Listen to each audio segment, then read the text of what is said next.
call to order the Senate Committee on Health and Human Services, May 6th at 3:44 p.m. with a roll call. I do believe this is the latest we've started this session in terms of being on time. All right, go ahead, Ms. Bolsey.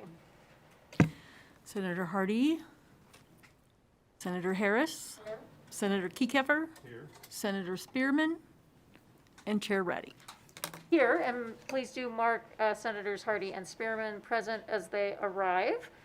Today, folks, we have 4 bills to hear. The planned order for today is AB 287, AB 326, AB 374, and then AB 278. Sometimes we get thrown off by all of the moving pieces, but that's the plan for today. And with that, I'm going to go ahead and open up the hearing on AB 287 and invite Ms. Assemblywoman Monroe Moreno to kick it off. Good afternoon, Chair Reddy and members of the Senate Health and Human Services Committee. For the record, I am Danielle Monroe Moreno. I represent Assembly District 1, which is primarily in the city of North Las Vegas.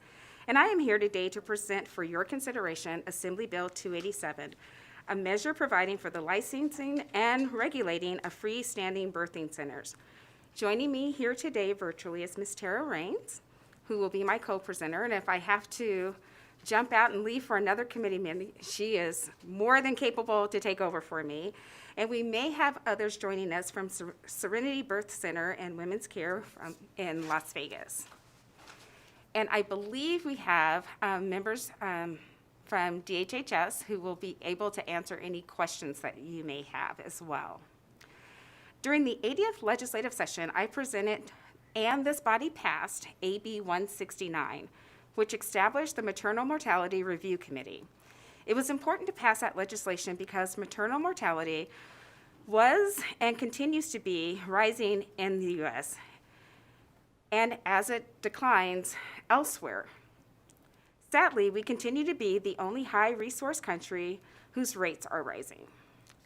Black women face significantly higher maternal mortality risk at 44 deaths per 1,000 or 100,000 live births compared with our white counterparts. And women of other races are at 13 to 14 per every 100,000. But that was last session, and this is 2021, and we are still battling maternal mortality issues while we're also coming out of a COVID-19 pandemic. During the beginning of the pandemic, pregnant people found themselves oftentimes forced to deliver in hospitals alone without their partners, their family members, and that was needed for the safety and protection of the hospital staff and other patients. While I do not disagree with the decision, it was definitely warranted. It did place undue stress on families and undue stress on the pregnant woman as she went into labor and delivery. People were looking for options. Families reached out to me and asked about freestanding birthing centers. There were constituents in my district that were not comfortable with giving birth at home, but didn't feel that there were any other options. So AB 287 simply defines in NRS statutes what a freestanding birthing center is. I did have a short 3-minute video. I am going to forego that video because your committee did start a little bit later, and I know you have other bills after me. I'm going to turn the presentation over to Ms. Tara Raines, who will have a short presentation so that everyone will be able to understand what the freestanding birthing center is. So, Tara, the floor is yours. Good afternoon, this is Tara Raines for the record, and I appreciate the opportunity to present this afternoon. I have prepared a short presentation on freestanding birth centers and why they would be incredibly beneficial for Nevadans. We'll talk a little bit about the definition of birth centers, the rise in birth center utilization in the US, some outcomes associated with birth centers, potential cost savings, a little bit of strong start data, and how birth centers close the gap on some health disparities, and then I'll talk about my own personal connection to this work. So what is a birth center? A birth center is a safe healthcare facility for childbirth where the care is provided using the midwifery model of care. So when you think of a birth center, we think of it as a maxi home and not a mini hospital. Birth center care it's integrated and it's guided by the principles of prevention, sensitivity, safety, appropriate medical intervention, and then cost effectiveness. So again, using the midwifery model of care, the birth center is to help with the transition from pregnancy to parenthood. Birth centers respect and facilitate the birthing person's right to make informed choices about their health care and their babies based on their values and belief. And then also birth centers allow the participation of the birthing person's family and friends, or however they define their family, and allow them to take participation in, or to participate in both the pregnancy, the birth, and the immediate postpartum period. We've seen in recent years a rise in birth centers as birth centers are found to give folks the access to the birth of their choice. Right now in the United States, there are 384 freestanding birth centers. 11 of those birth centers are owned by Black birth center owners, which that number has been growing. A new one actually just opened this week, which is exciting.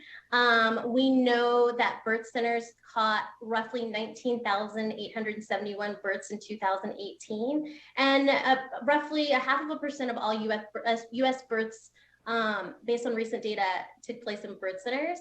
And this is a 200% increase in birth center births over the past 10 years.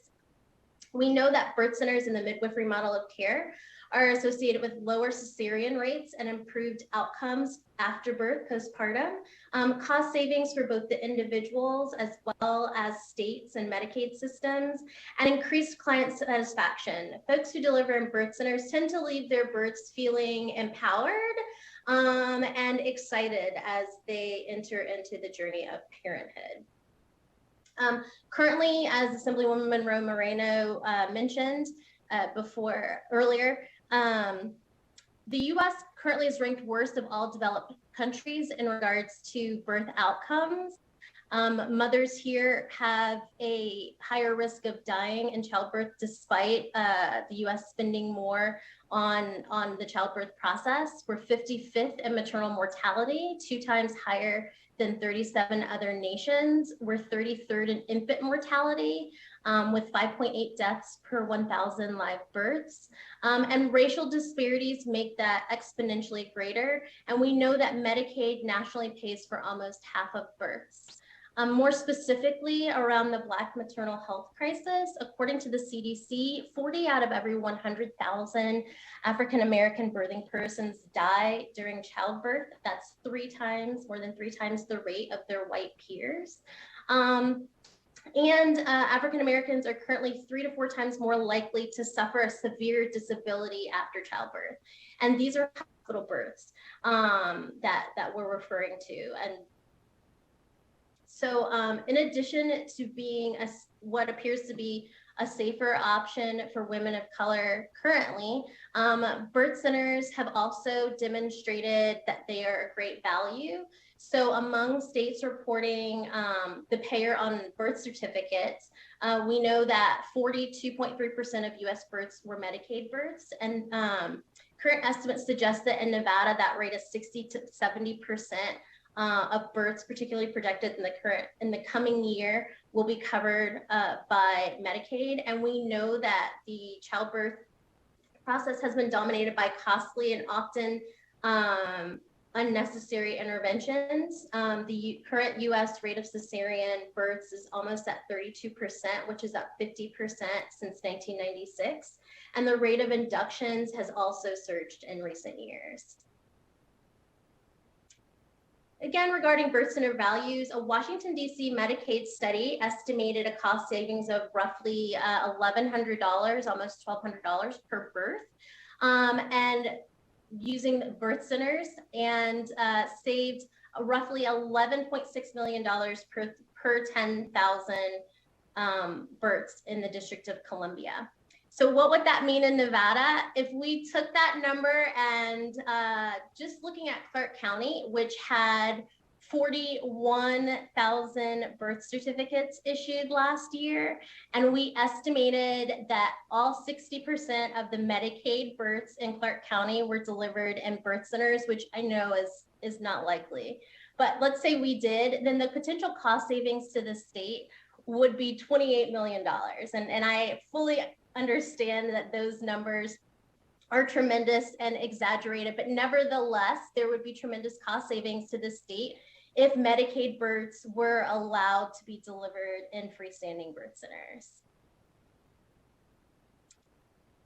Additional implications for Medicaid: if more pregnant beneficiaries access birth centers for maternity care, there would be better birth outcomes, further saving Medicaid funds on the back end, some of that recovery care.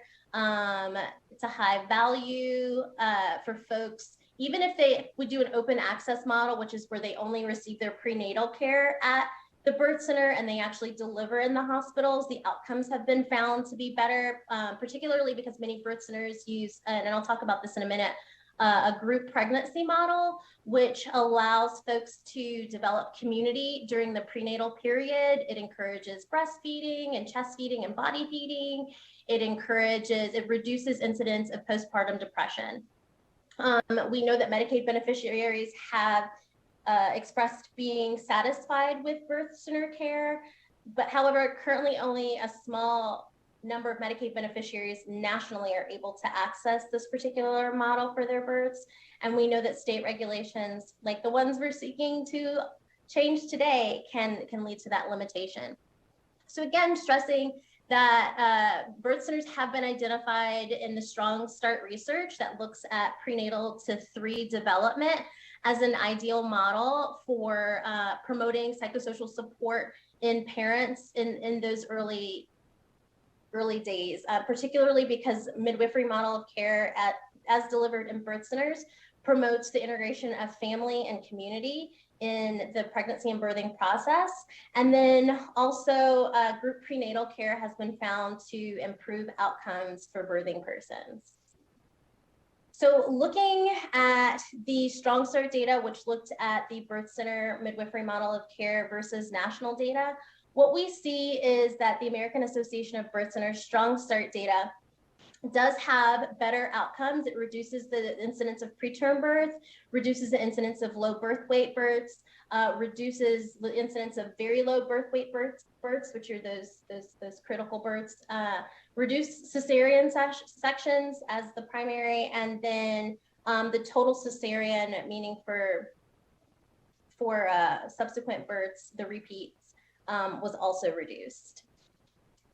Particularly as it relates to race and the Black maternal health crisis, the AABC Strong Start data suggests that for Black African American birthing persons, the outcomes, the disparities were diminished tremendously. I'd like to particularly draw your attention to the reduction of cesarean births for Black and African American birthing persons and that reduction, and also the reduction in low birth weight babies using the birth center and midwifery model. So again, some other benefits. It is a time, and birth center prenatal care is time intensive and it is relationship based. Midwives see fewer clients per day, which allows them to spend more time with the folks that they are supporting. This model has been incentivized because these relationships, because this access to resources, because this support system does result in better outcomes. There is cost savings to Medicaid. And we also know that this leads to an increase in body-fed babies, which in addition to lower rates of cesareans and perinatal and postpartum interventions. So I'd like to take a second to share my story and how I became involved in this work. So, And I'm going to interrupt you just for a second as a courtesy. So I need to step out and present a bill in another committee. So Senator Harris is going to take over chairing this meeting, and you will have a couple of very attentive senators before Senator Hardy or myself are able to make it back. But do not take that as a sign of lack of interest, just the realities of the scheduling of the building. Please go ahead. Okay, awesome. Thank you, and good luck in your next meeting. So my story is I became pregnant and was nervous about entering the medical system, having read what I knew, having read and learned a lot about the Black maternal health crisis, and having watched high-profile Black women have difficulty with their pregnancies, like Serena Williams, in which she found herself in a hospital with doctors who did not believe her and almost died in childbirth, and had a loss. And in losing that pregnancy, received care from my medical provider that was so egregious that when reported, I actually received a refund of all of my copays from a major insurance provider, in addition to an apology letter. So when I found myself pregnant a second time with my oldest daughter, I knew that hospital care did not feel safe for me. And I also did not feel like a home birth, although very safe, was not a good fit for myself and my family. And so fortunately at the time I was in Colorado and was able to deliver in a birth center. For my first prenatal appointment, I did go to my OB, and at that OB appointment, they said, everything looks good, Tara, you're doing great. And at this point, you're probably at like a 10 or 15% chance of a miscarriage. The next day I went and met with a midwife at a birth center. And the first thing she said to me was, everything looks great, Tara. You look really good. You're looking at like an 85 to 90% chance of having a healthy baby at the end of this pregnancy. And for me, it was that difference. It was that emphasis on the survival of my baby, on the health of my baby, and on empowering me to have the best pregnancy possible that made birth centers a great fit for me. And so upon learning that this was not an option for my friends in Nevada and not an option for birthing persons in Nevada, I really became passionate about promoting equity and access for everyone to have the birth of their dreams. So some acknowledgements. I'd like to thank the American Association of Birth Centers for their support and assistance in putting together this presentation. I'd like to thank Monet Nicole Photography for lending me beautiful photos of her births. And my partner, Matt, for allowing me to quit a tenured job to pursue birthing equity and access, and the incredible communities of birth workers in Nevada and across the country who work so hard to empower their clients and to give them the strength to have the births of their desire. Thank you so much for your time. No, thank you so much for being here and for sharing your story. Does that conclude your presentation, Assemblywoman? It does. I would just, this is Danielle Monroe Moreno for the record. There is continued conversations going on between the sponsors of the bill and the Department of Health and Human Service. And there's a proposed amendment with language that we will have to this committee soon. However, in the proposed amendment, there are 5 specific items that we're working on, and you should have that before you. But I thank you for the opportunity to present Assembly Bill 287, and we hope to gain your support. All right, thank you. I'll start off with a question. Okay. And I apologize if I missed it. How many states currently have this kind of structure in place? I know we heard a little bit about Colorado, but how many states across the country have these kind of certified birthing centers? Tara, do you want to take that, or Genevieve? Hi, this is Genevieve Burkett, Director of Nursing for Serenity Birth Center, which did just open up in Las Vegas. We're licensed and working on accreditation now through the Commission for the Accreditation of Birth Centers. I don't have the answer nationwide. Do you, Tara? Yes, it's 37. Okay, I was That's going to say correct. something around 35. So, okay, yeah. 37 states currently have freestanding birth centers and regulations, and the vast majority of these states for licensure and regulation use the CABC, which is the accrediting body for birth centers, use their guidelines. Okay, Thank you. thank you. Senator Kiefer, any questions? All right. Thank you, Madam Vice Chair, or whatever you are, Senator. Thank you, Assemblywoman. Are there, and I haven't, I know that there are regulations that are referenced in the bill, but I haven't had a chance to look them up. Are there requirements for relationships with hospitals in case there's an emergency at a birthing center, or any of those transfer requirements? I know that there's the 30-mile distance allowed, and that's a long way when people are in distress. So I'm curious about that. Danielle Monroe Moreno for the record, and you'll hear from the opposition the 30 miles distance. And I'd like to reference that first. When creating the language for the bill, we've heard from our rural communities that do not have hospitals at all in some of our communities, and that's why the 30 miles. We know in some of our urban communities, the nearest hospital may 10 to 15 miles. I literally went home and drove from my house to every hospital near me to clock it. But that's why the 30 miles was there, so that there would be some type of medical facility in our rural communities. And I am going to let Genevieve answer the question about the transfer in relationships with the doctors, because they just opened in Las Vegas. Hi, Genevieve Burkett, for the record. We are required by the state of Nevada to attempt to develop a collaborating transfer relationship with our closest hospital. And for us, it's University Medical Center in Las Vegas. And we have to send them a certified letter requesting that relationship. And we have attempted that. That being said, they have not responded. However, that being said, they must receive our patients, and we do have a great working relationship with labor and delivery and NICU. And also our transfer rate is about 12% of our clients. Maybe 1 to 2% of those clients are emergent. The rest are okay. Mom has had prolonged labor and would like to transfer. Mom would like an epidural and would like to transfer. So that is a lot of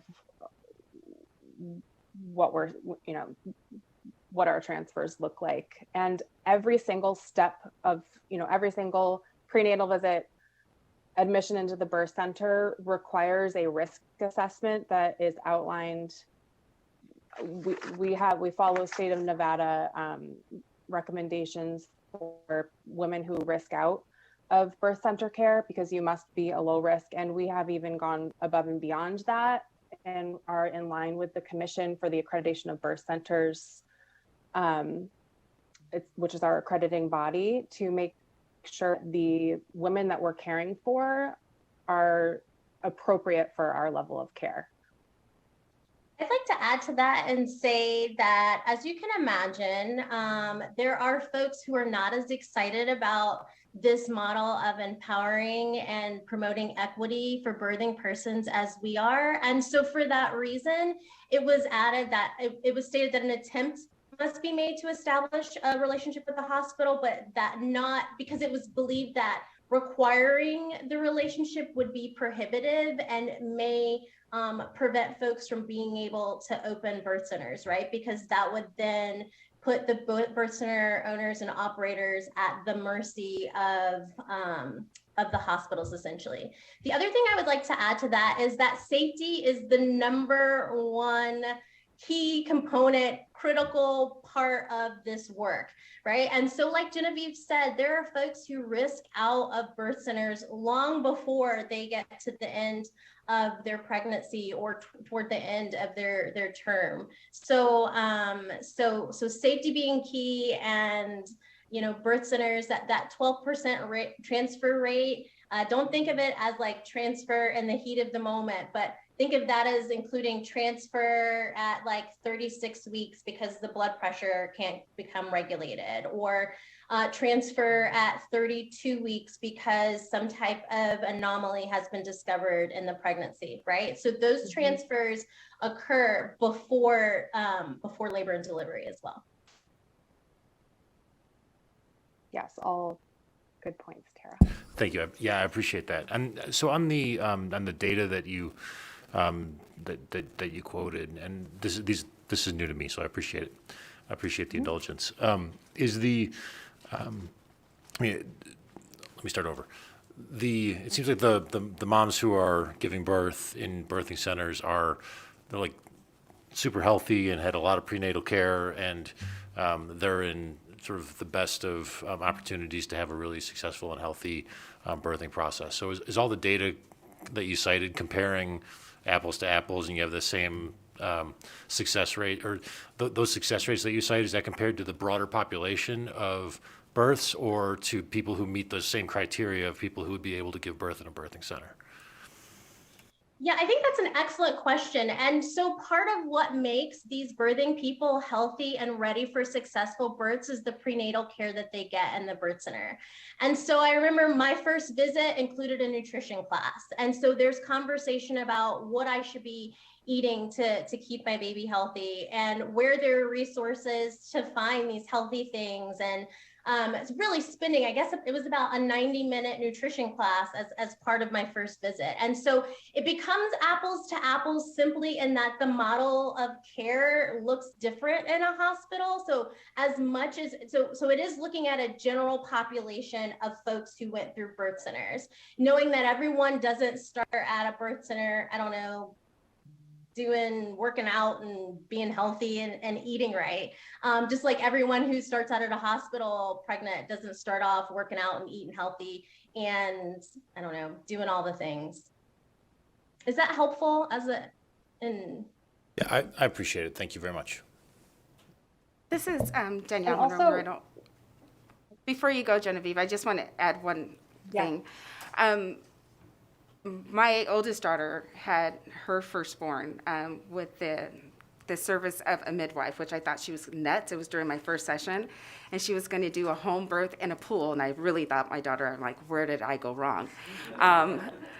But when I was able to be there and go through the pregnancy with her, she was my firstborn, giving birth to her firstborn. I remembered giving birth to her. I had gone into labor. My car broke down on the side of the highway between Arizona and California, and I had to be taken by an ambulance to a hospital that I knew no one in, because the doctor that I had told me that I was going through false labor. It was okay to make the drive.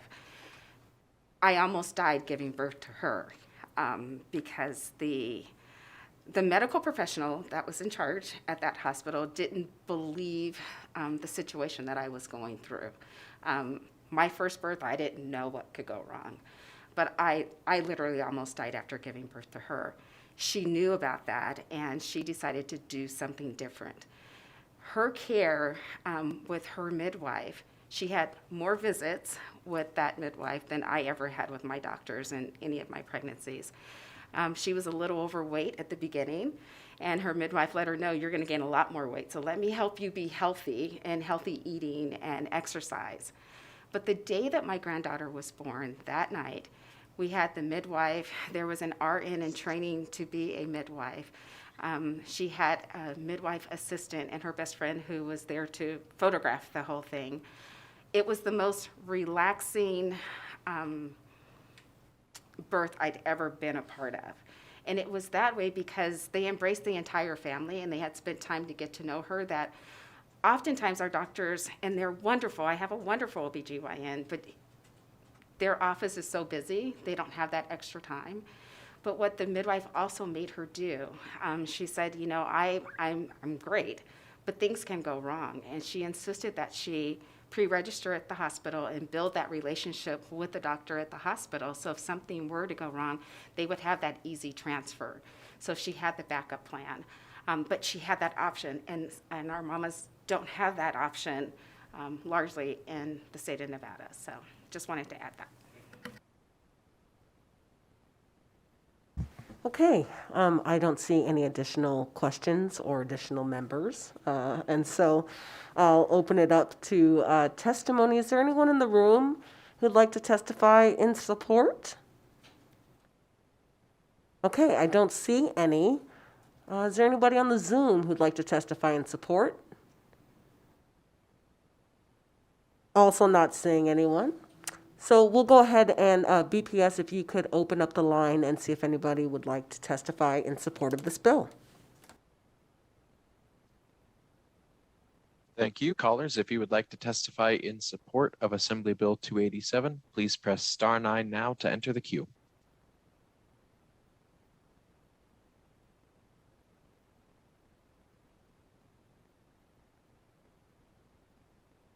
Will the caller with the last 3 digits of 433 please state and spell your name for the record? You may begin.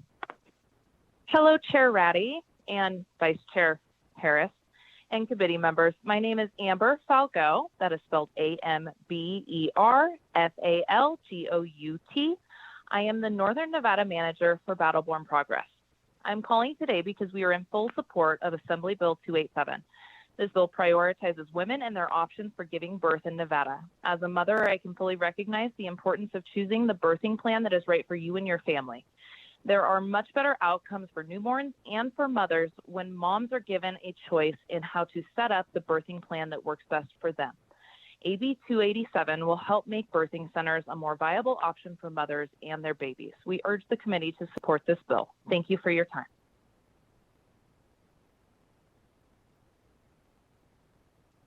If there are any additional callers who would like to provide testimony in support, please press star 9 now to enter the queue.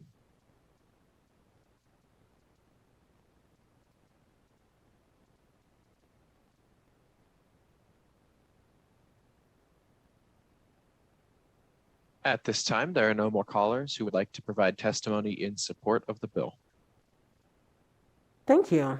Is there anyone in the room who'd like to testify in opposition to AB 287? All right, I see one person. Go ahead and state your name for the record and spell it, please. And you can begin when you're ready. Good afternoon, Senators. My name is Jimmy Lau with Ferrari Public Affairs, representing Dignity Health St. Rose Dominican. Dignity submitted a letter from our Chief Medical Officer to Nellis, which outlines some of our concerns. I'll go through those just very briefly. They're rather technical in nature. So the first one is the distance required from the birthing center to the hospital. We believe that 30 miles is too long, and that 5 miles would be a better alternative.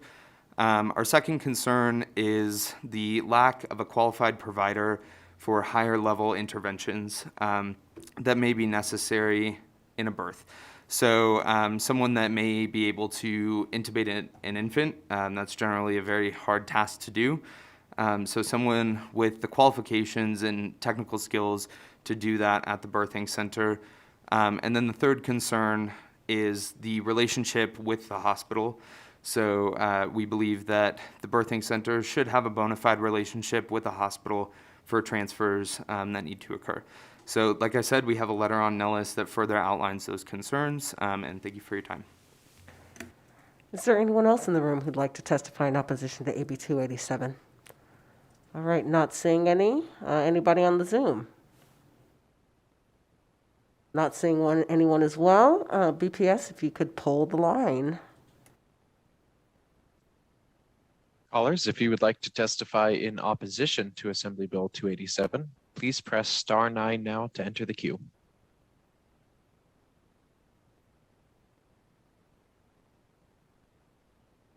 Will the caller with the last 3 digits of 105 please state and spell your name for the record? You may begin.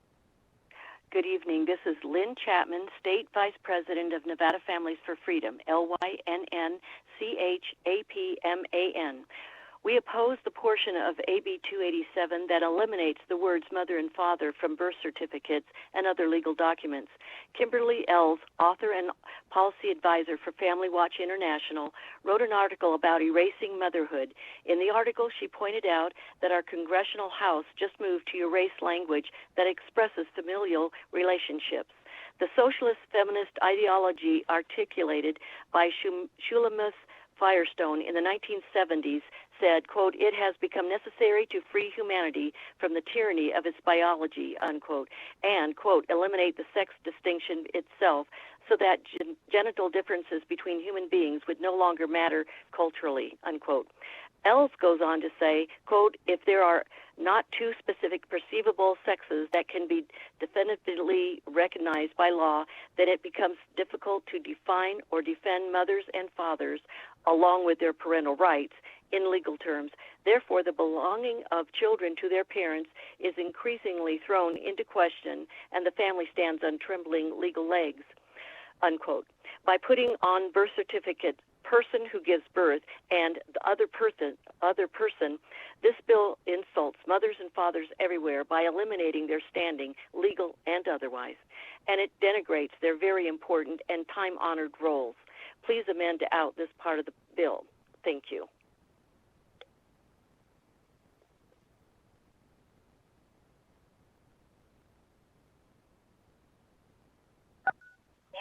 Will the next caller with the last three digits of 373 please state and spell your name for the record? You may begin. Good afternoon. My name is Bob Russo, and that is BOBRUSSO. And I strongly oppose changing the wording in this bill, referring to mothers as the person giving birth and to fathers as the other person on birth certificates. I fail to understand the reason for this change. All of us are here because of our biological mothers and fathers. To think otherwise is delusional. I grew up in an American Italian family household where family was everything. Mother, father, aunts, uncles, and cousins. Each had their part to play in the family dynamic.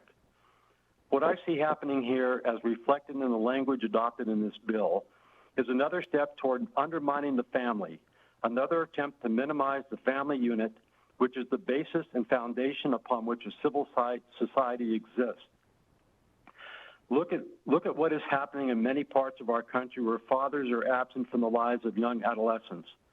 You want to reduce crime, then strengthen the family and improve the education of our kids. It's that simple.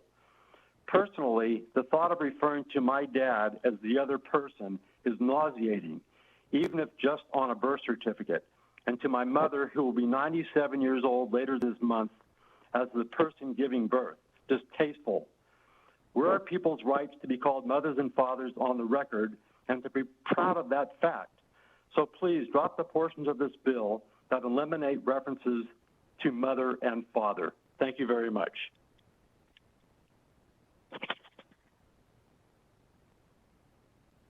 If there are any additional callers who would like to testify in opposition to Assembly Bill 287, please press star 9 now to enter the queue.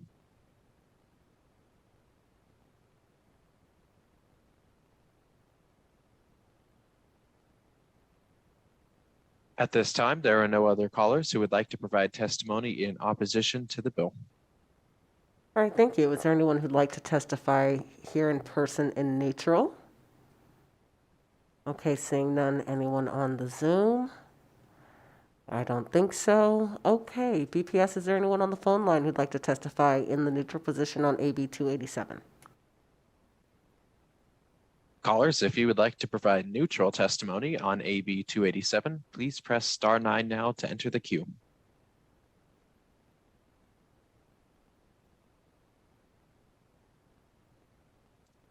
Once again, to provide neutral testimony for AB 287, please press star 9 now.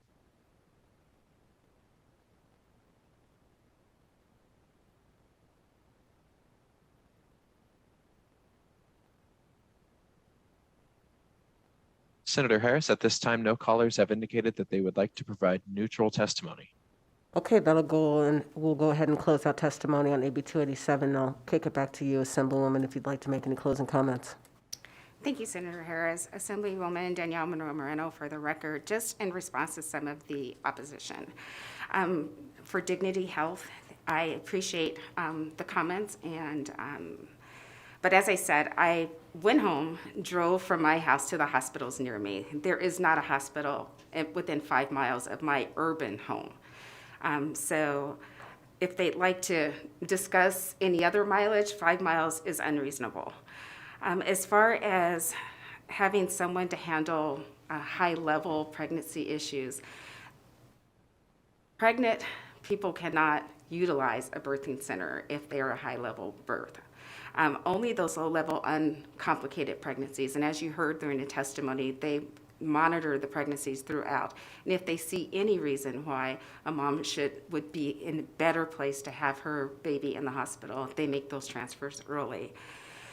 Also, relationships. You also heard during the testimony how the birthing center in Las Vegas has tried to build that relationship, and the hospital has not been amenable. So I would encourage, welcome, and applaud hospitals working with birthing centers to build those relationships. As far as the gender-neutral language, the world we live in has changed. I was born a few years ago, and I'm adopted. Have been looking for my birth mother and father for a number of years. Wanted that to find out who they were for health reasons, but also just to tell them thank you for the choice that they made. My parents are on my birth certificate, but my daughter and her wife, they're not a mother and father.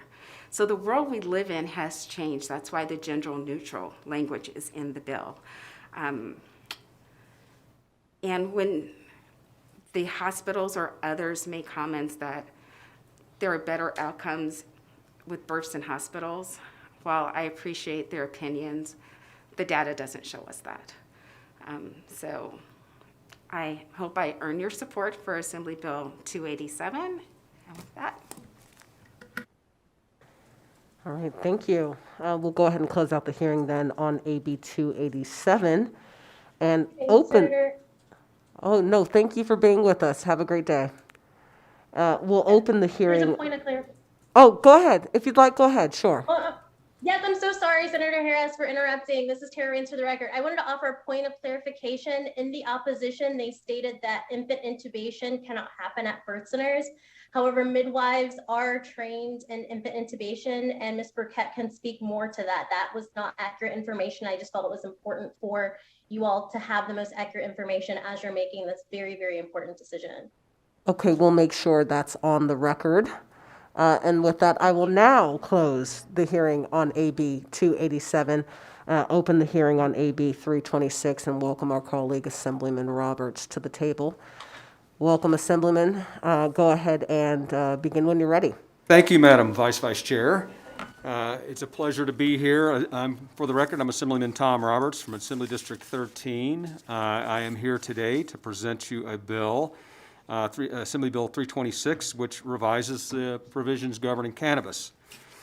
With your permission, I'll go over like the backstory for why this bill came into fruition. Then I'll go over the technical aspects of the bill. I have Mr. John Sandy to explain a portion of the bill regarding receiverships. And there's a proposed amendment that each of you should have gotten that we cleaned up the language, and I'll kind of talk about why that is what it is, and then I'll turn it back over to you for questions. So with that, currently it's 36 states that have legalized medical marijuana and 15 states that have regulated adult use cannabis programs. Despite this, there's an illegal market for marijuana. It is still thriving. The reason is simple economics. The Las Vegas Metropolitan Police Department announced last April that it had made the largest indoor marijuana grow operation bust of over 5,700 individual plants, weighing more than 860 pounds and valued at nearly $9 million. There are consequences to the black market. Unlicensed cannabis producers and retailers compete against legal dispensaries with lower tax collection and impact state revenue. In fiscal year 2019 and 20, state sales tax on cannabis products in Nevada amounted to to about $53 million. The illegal operation I just mentioned was producing close to $20 million a year tax-free. In addition, there's a lot of violent crime associated with the illicit black market, and that's why I'm hoping to address this with the bill. So how did I get to this? So I talked to marijuana industry owners, and they complained about the black market is still thriving in Las Vegas. I know from my time at the Metropolitan Police Department before I left, I was over the investigations section, and we started to see a decline in jury appeal for marijuana cases on the criminal side simply because it is now legal in the state, and the voters passed it on the ballot measure, and so there's just not a lot of jury appeal for these criminal cases. So I talked to law enforcement, to include prosecutors in the high-density drug trafficking section in the DA's office, and they basically highlighted some of the things that I already knew. Although we were getting some criminal prosecution, it wasn't as much as it used to be. It basically went after folks with violent priors, and a lot of the cases just weren't being prosecuted, and as a result, law enforcement didn't have an appetite to police these. So the black market continues to thrive. So one of the prosecutors actually recommended that I contact the Contractors Board. And the Contractors Board, the gentleman that is actually runs the enforcement division of that happens to be an ex-drug enforcement agent supervisor. And he suggested that they have civil infractions that go along with their criminal infractions. One goes after advertisers, so you have to advertise a specific way, and if somebody doesn't do that, then they can actually go after them criminally and civilly, although this bill only applies for civil penalties.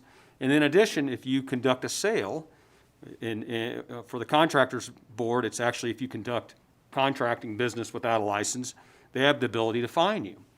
And that money goes back into education for the program, to educate the public on licensed contractors and unlicensed contractors, and it also helps support the enforcement effort. Those are NRS 627-720 and 624-700.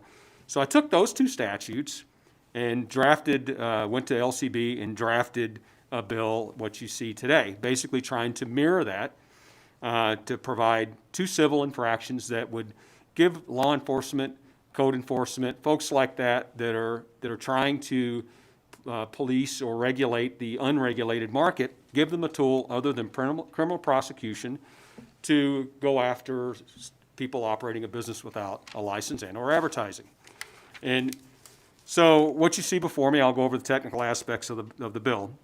In Section 1, it basically says, a person who does not hold a license and who, in violation of the provisions of this title, cultivates, delivers, transfers, supplies, sells cannabis, or manufactures, delivers, transfers, supplies, or sells cannabis products is liable to a civil penalty of not more than $50,000 to be brought by the district attorney or the city attorney in the jurisdiction in which the violation occurred.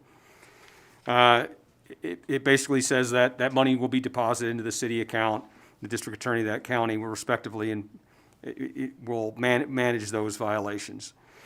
Later in the bill, in Section 211F, we added language in the Cannabis Compliance Board. I worked with them to basically allow them to regulate the advertising, to say if you're going to advertise for cannabis products, they're going to set forth some regulations and work with the industry so that it's not too burdensome, and so that it actually gets the effect so you as a consumer would know, all right, this is a legitimate business that I'm ordering from or not. And so that's the premise for that.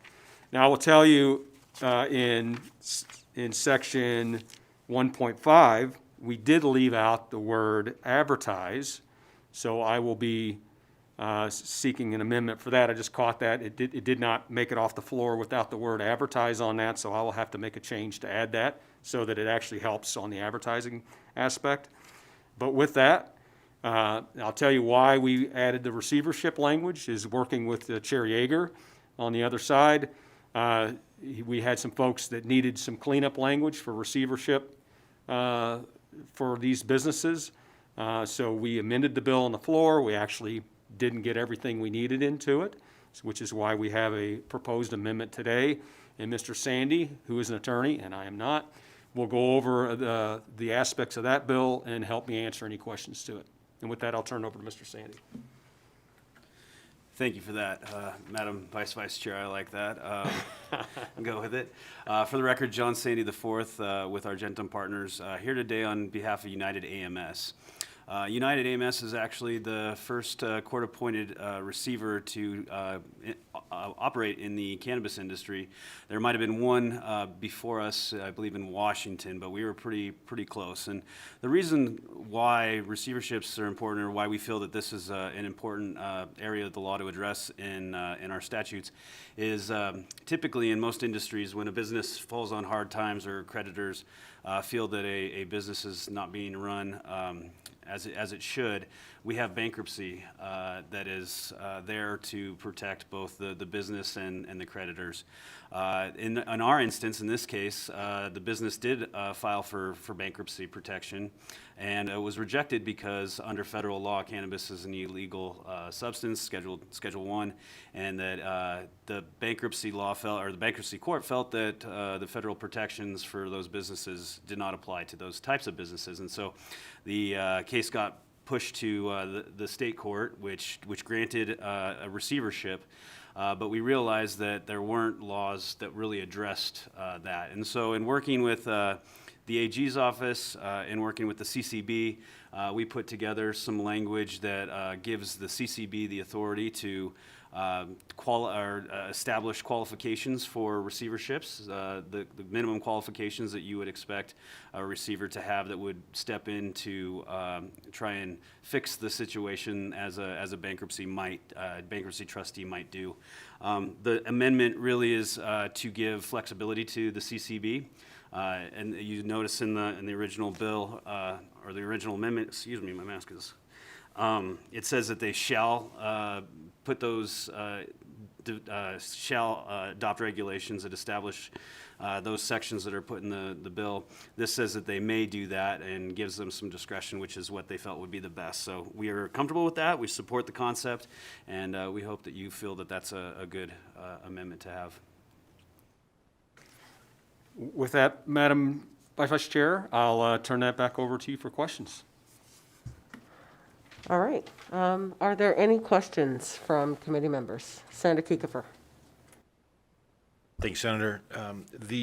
So in the civil penalty section, Assemblyman, in section 1.5, so under what process does an individual get found to be liable for the violation, right? So if police aren't really enforcing it, or sort of who makes the determination that there was a violation, and is there any sort of appeal right for that person? Thank you for the question. For the record, Assemblyman Tom Roberts, through you, Madam Chair, to Senator Kiefer. So the premise was to give the local courts a jurisdiction. So in instance, let's say your city of Henderson, it could be police officers or their code enforcement that actually would issue a civil citation to folks that are engaged in the actions that are highlighted in the section, and then it would go through the normal civil process that a civil court would. Now, I'll tell you that the original idea was to give it to the CCB board. However, they lack the civil attorneys and/or the processes at this time to actually facilitate this, which is why we went with the local courts of jurisdiction. I appreciate that. Thank you. And then in the section 1.7, as it relates to receivership, this is my own lack of knowledge on this subject. Are there time limits for how long an establishment could be in receivership? And then is there anything, as a follow-up to that, is there anything that prohibits a receiver from then sort of taking over full ownership, right? Is there a requirement that the receiver transfer it away to a separately held entity, or are we creating a system by which a receiver can sort of, by default, become a dispensary operator? Thank you for the question. For the record, John Sandy IV with Argentum Partners, Madam Vice Chair, through you to Senator Kekeffer. So receivership is really an equitable remedy at the court. The court resides over the receivership estate, and everything has to be approved through the receivership. So at this point, in our case, for example, the receiver has come in, inventoried all the assets, kind of established relationships with cultivators and everything, and gotten the company to a position where it could be transferred and sold to allow for the creditors, which were employees that were owed back pay, some of the investors and others, to get some of their money recouped. That is in the process of being approved by the court. So if the court wanted to put time limits and establish limitations, the court would have the discretion under their equitable powers to do that. I'm not aware of anything in the law that would require a certain period of time. It would depend upon the complexity of the business, how difficult of a case it would be to get it reestablished, or whatever would be in the best interest of the creditors in the receivership estate. So I hope I addressed both. You kind of had two questions there. I hope I addressed both of those. But Yeah, I think so. Thank you, Mr. Sandy. So then at the end of, or at the court's discretion, it moves out of receivership and into a new ownership structure, right? And is it a process? Is there opportunities for the receiver to convert into full owner, or is that something that a court approves, or is a receivership truly a temporary sort of management contract, which is what I've always thought of it as? For the record, yes, John Sandy IV, Madam Chair, through you, or Vice Chair, through you to Senator Kekeffer. I'm not really aware that a receivership would become the full-time owner. The receiver is a ward of the court. It acts on behalf of the court, and so I couldn't imagine a situation where that would make sense that the receiver is going to be the full-time owner. Typically, it acts as similar to a trustee in bankruptcy, where its job is to act on behalf of the court to reestablish the business and protect the assets of the business, so that they could be in a organized fashion transferred or liquidated, however the receiver felt would be best to protect the people involved.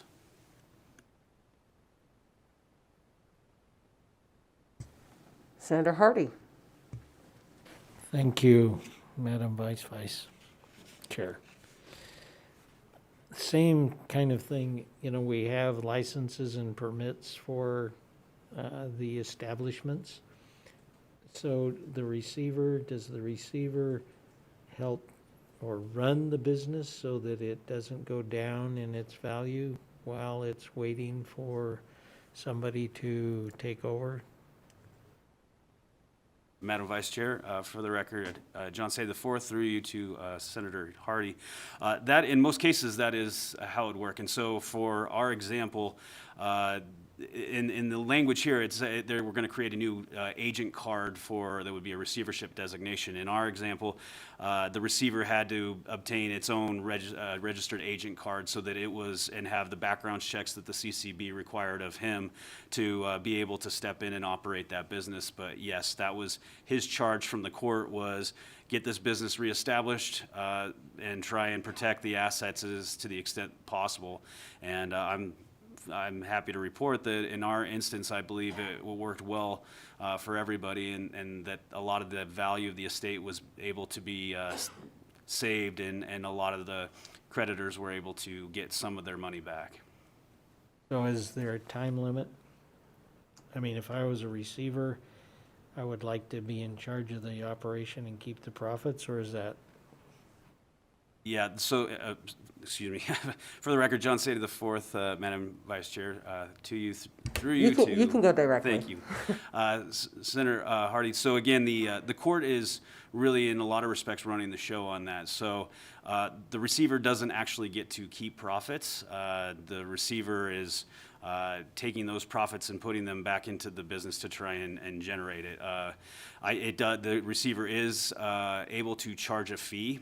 It's a fee-based hourly, I believe, in most instances, and those fees, again, are reviewed by the court for reasonableness.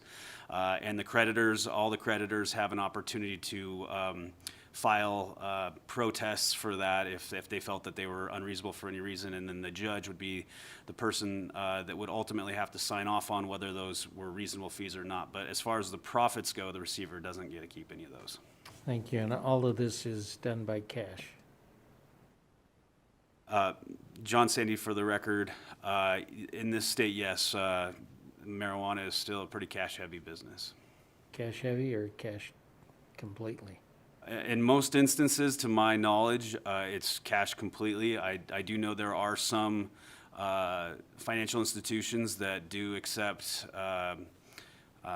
debit cards, and there's some interesting financial arrangements that some of the cannabis companies have, but in large part, it still is a very cash-heavy business. Thank you. So I have a question about the civil penalty of not more than $50,000. What I don't see in the bill is any discussion about how that fine should be assessed. So is it based on quantity or number of violations, or what factors do you imagine should be taken into consideration in determining whether to fine you $0 or up to $50,000? Thank you, Madam Chair. Assemblyman Tom Roberts, for the record. So we modeled this after the language that is in the Contractors Board, and what I am told what they do is they base it on the number of violations, the size of the company, and so on and so forth.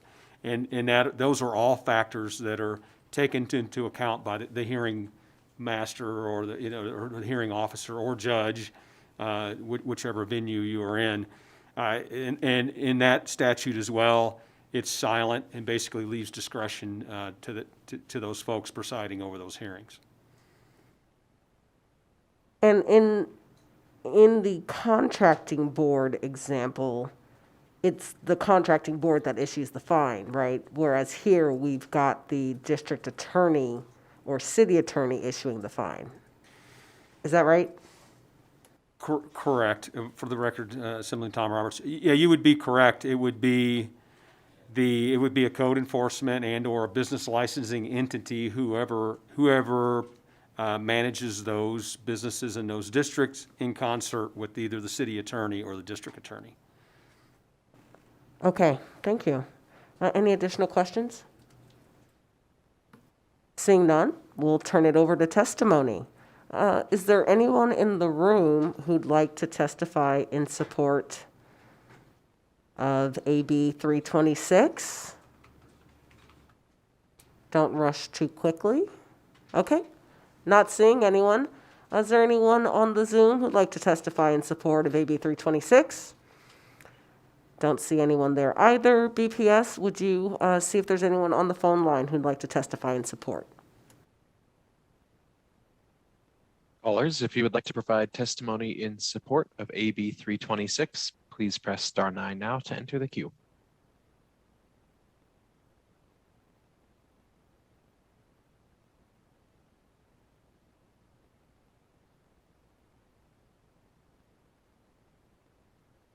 Will the caller with the last 3 digits of 620 please state and spell your name for the record? You may begin.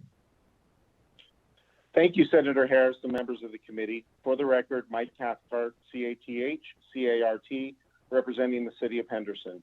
The city is in support of AB 326 and want to thank Assemblyman Roberts for spending time with us discussing how this tool could be utilized. Having another option in trying to stop the illegal sale of cannabis is welcome, and we hope this tool helps to lower the level of black market products competing with the well-regulated legal cannabis industry. Thank you.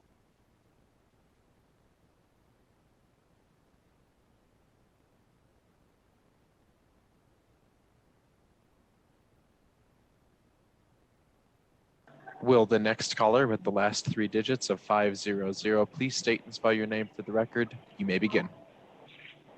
Thank you so much. My name is Chad Christensen. Last name is C-H-R-I-S-T-E-N-S-E-N. Madam Vice Chair, members of the committee, it's an honor to be able to share my perspective on this. I am one of the 2 owners of Pisos Dispensary in Clark County.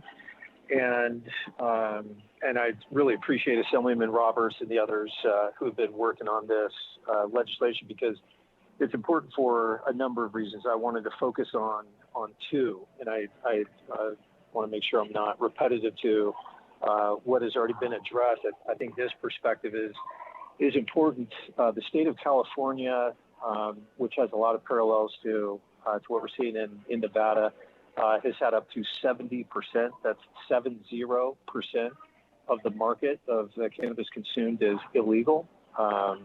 And we don't know, I don't know personally the exact number, but I have been told that it is, again, a lot of parallels and that the number would be very similar.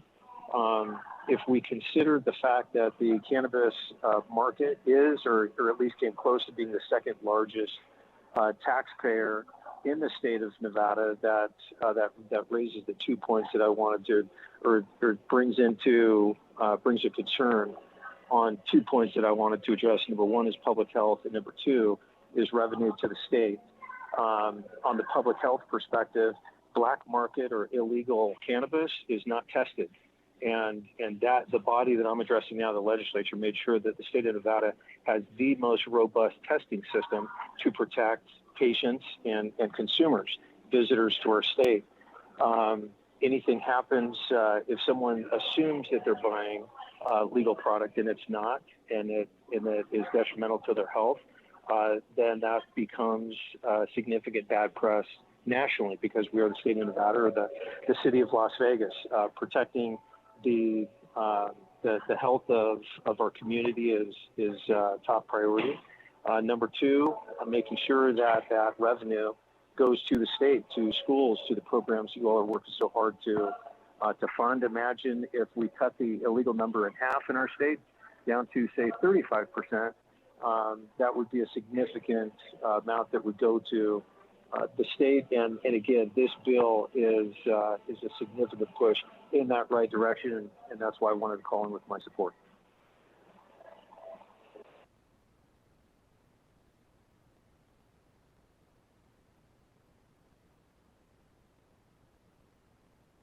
Will the next caller with the last three digits of 668 please state and spell your name for the record? You may begin. Lake Martin, Layke Martin. Good afternoon, Vice Chair Harris and members of the Health and Human Services Committee. I'm the Executive Director of the Nevada Dispensary Association.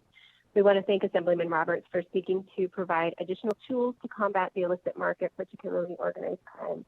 We're grateful that Assemblyman Roberts has been flexible in working with the industry to ensure that requiring identification on advertising would not be overly burdensome to the industry, while also providing a helpful way to help consumers distinguish ads for licensed versus unlicensed businesses. Additionally, we support the amendment language to establish a process for receivership in the cannabis industry. As federal bankruptcy protection is not an option for cannabis businesses, this statutory language and CCD regulations will help provide needed guidance for insolvent businesses and receiverships within the cannabis industry. Thank you.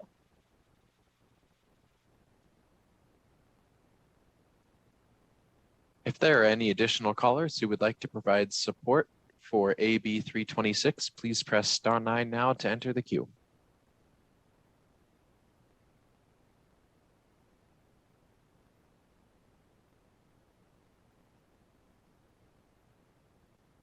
At this time, no other callers have indicated that they would like to provide testimony in support of AB 326. Thank you. Is there anyone in the room who'd like to testify in opposition to AB 326? Don't see anyone. Anyone on the Zoom who'd like to testify in opposition? Also not seeing anyone. BPS, can you see if there's anyone on the phone who'd like to testify in opposition to AB 326? Thank you. Callers, if you would like to testify in opposition to Assembly Bill 326, please press *9 now to enter the queue.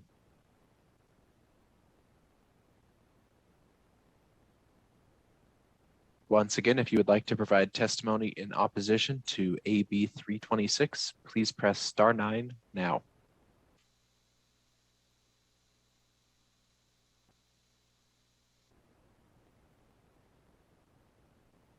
Senator Harris, at this time, no callers have indicated that they would like to provide testimony in opposition to the bill. Great. Is there anyone who'd like to testify in the neutral position on AB 326 here in the room? Seeing none. Is there anyone on the Zoom who'd like to testify in the neutral position? Also seeing none. BPS, please see if there's anyone on the phone who'd like to testify in the neutral position.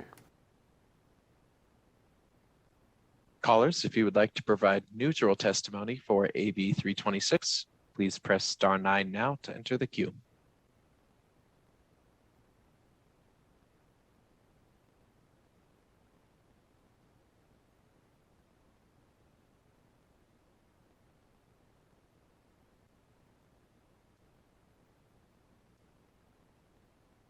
Senator Harris, at this time, no callers have indicated that they would like to provide a testimony in the neutral position. All right, thank you so much. Assemblyman Roberts, any closing comments? Thank you, Madam Chair. I appreciate your time today in hearing the bill. It was a very big work in progress as it came out of drafting, and there was a number of changes, and as you can see, we still have some. And obviously, we're going to make some changes if there's some things that make you feel uncomfortable and that we need to tighten up. I'm certainly agreeable to any of those that the committee might have before you would pass this. But really, my objective is to give folks a tool that are going after the organized folks, that you go to weed maps and places like that where they're taking unsuspecting tourists and skirting the legitimate businesses that we have in the state. So thank you very much. Thank you. We'll close the hearing then on AB 326. And I'll open the hearing on AB 374.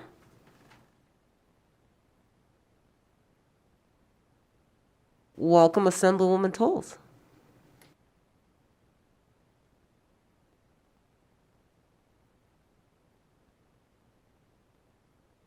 Go ahead and start when you're ready.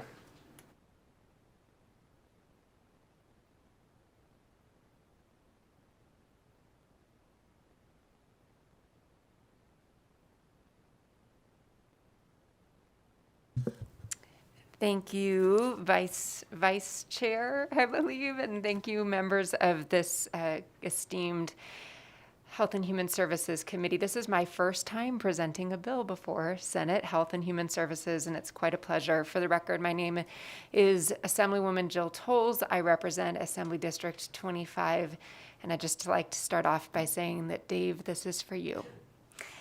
So I'm here to present Assembly Bill 374. And I'd like to start with a little bit of background to orient us back to this topic. Then I'd like to run through the bill.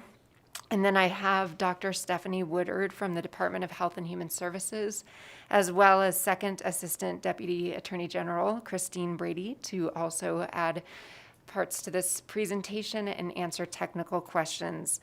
So with your permission, Vice Chair, I'd like to begin. In November of last year, the National Drug Helpline placed Nevada as one of 28 states on red alert for increased risk of death from overdoses from opioids and other drugs. The COVID-19 pandemic has amplified the existing opioid crisis. According to DHHS, Nevada has seen a 50% increase in opioid and fentanyl-involved drug overdose deaths since the onset of the pandemic. The National Safety Council reports that overdoses kill more of us than breast cancer, guns, and car crashes combined. Like so many in Nevada, and likely in this committee and in this room, our family too has been impacted by this crisis. When one of our own family members developed a dependency on pain medications after an accident at work that eventually led to a dependency on street drugs and tragically ended with an overdose just before Christmas in December of 2007. In 2017, 626 Nevadans lost their lives, impacting countless brothers and sisters, mothers and fathers, children and spouses and friends. Addiction, however, is treatable and preventable. There are 23 million people in recovery in the U.S. today. Recovery is not only possible, but it is probable if one receives the right type of treatment and has access to support services. AB 374 establishes the statewide Substance Use Response Working Group under the Office of the Attorney General. After discussions with stakeholders, there was a strong cry to convene an ongoing statewide coordinated effort to ensure each of the entities are working in collaboration, identifying gaps, and employing evidence-based best practices to tackle issues of substance use disorder, behavioral health, and other co-occurring disorders in our state communities across every county. This bill is based on the direct input of the Attorney General, the Attorney General's Office, the Department of Health and Human Services, NACO, Shatterproof, and representatives of the mental health and recovery, prevention, and treatment community. I'd like to briefly run through some highlights of the bill, starting with sections 5 through 7, which establishes the Nevada statewide Substance Use Response Working Group and outlines the membership, service requirements, and other functions of the working group.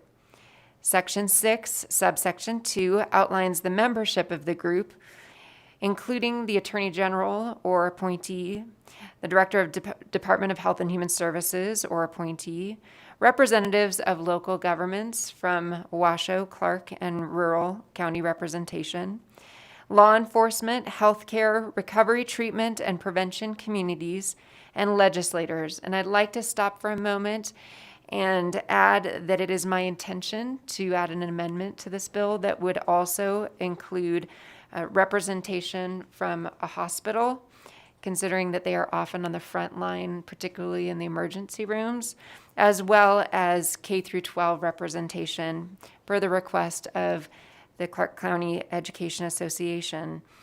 Section 10 outlines the duties of the group, including making recommendations to the Department of Health and Human Services on the use of monies in our state, and reporting to the Governor, Attorney General Advisory Commission on the Administration of Justice, and the Director of LCB. Section 10.5 requires that the Department of Health and Human Services submit a report concerning the use of money received by the state from settlements, civil actions, gifts, grants, or donations, and all other money spent by the state and each political subdivision for purposes relating to substance misuse and substance use disorders to the working group annually. Section 14 states that if this body passes this legislation, it will become effective upon passage and approval. And with that, I would like to turn to Dr. Stephanie Woodard from the Department of Health and Human Services to provide a statement and also elaborate a little further on the reasoning for the duties included in this task force, and then turn it over to Second Assistant Deputy Attorney General Christine Brady from the Attorney General's Office. Ms. Woodard, welcome. Go ahead and start when you're ready. Thank you, Assemblywoman Tolles, and good afternoon, Vice Chair Harris and members of the committee. For the record, my name is Stephanie Woodard, and I am the Department of Health and Human Services Senior Advisor on Behavioral Health. As many of you already know, the issues around substance use, misuse, and addiction are complex and often involve an interplay between individual risk factors and environmental, social, and economic conditions. Just as there is no one single driver that contributes to the rising rates of substance misuse, addiction, and overdose, there is also no one single solution. During the preliminary work to address both the methamphetamine and opioid crises, it was clear that Nevada needed to implement strategies that crossed the multiple sectors, including medicine, law enforcement, prevention, public health, and addiction treatment and recovery services. Such efforts led to the creation of the previous Attorney General's Substance Abuse Working Group and the since sunsetted Governor's Opioid Accountability Task Force meetings, where stakeholders engaged in data-driven discussions, supported needed policy and program development and implementation, reduced duplication of efforts, and brought accountability and transparency to the process. It was through this very intentional work across systems that has led to coordinated strategies to address the crises at hand. And yet, as Nevada now faces new challenges related to substance use, addiction, and overdose, we have also seen that it is not sufficient to establish groups to singularly focus on one issue or substance at a time. We truly do need a comprehensive and collaborative approach. The proposed statewide substance use response working group in AB 374 will bring stakeholders together to develop comprehensive evidence-based strategies and recommendations for prevention, early intervention, treatment, recovery, harm reduction, data sharing, criminal justice interventions, and public policy. The focus of the working group under AB 374 will leverage and expand current efforts across departments and agencies to prevent and reduce substance use, and enhance current efforts through coordination and collaboration. It will assess evidence-based prevention and intervention efforts so that we can significantly reduce the burden of substance use.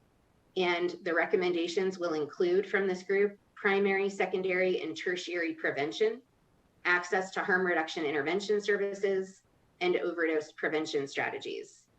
This group will also assess and evaluate existing pathways to treatment and recovery, work to understand how Nevadans are able to access treatment and recovery support services from various points within the sequential intercept model. That means that for individuals that interface with law enforcement or the criminal justice system, with a specific emphasis on deflection and diversion from the criminal justice system.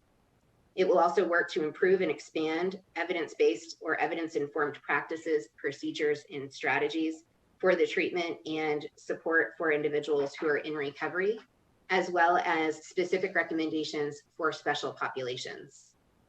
This group will support systems and programs for persons who are in recovery, recommend processes and regulations to ensure that medications, including opioids and other controlled substances, are prescribed appropriately and in accordance with existing NRS, examine qualitative and quantitative data to understand the risk factors that contribute to substance use and the rates of substance use and addiction in Nevada, including across diverse and special populations, develop strategies and implementation plans to prevent and respond to overdose, study the efficacy and expand implementations of programs to educate youth and families about substance use, and to reduce harms associated with drug use.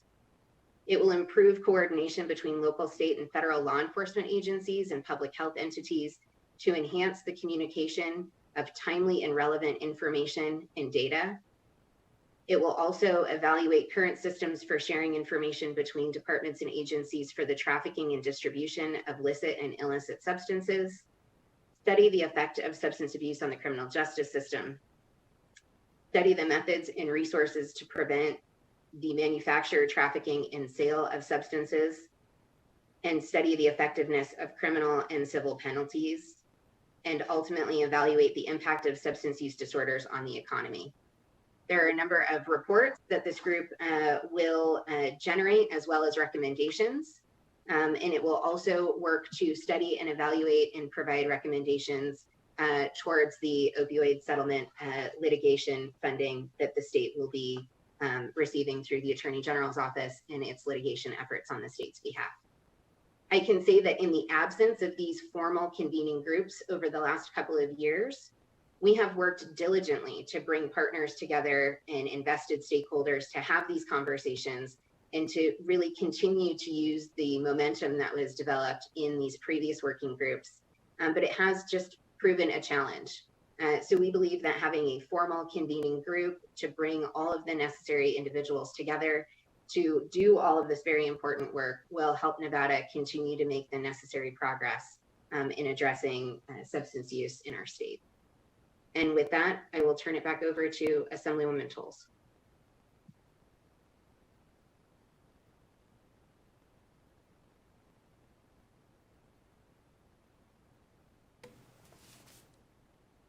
Good afternoon, Vice Chair Harris. For the record, my name is Christine Jones-Brady, Second Assistant Attorney General for Nevada.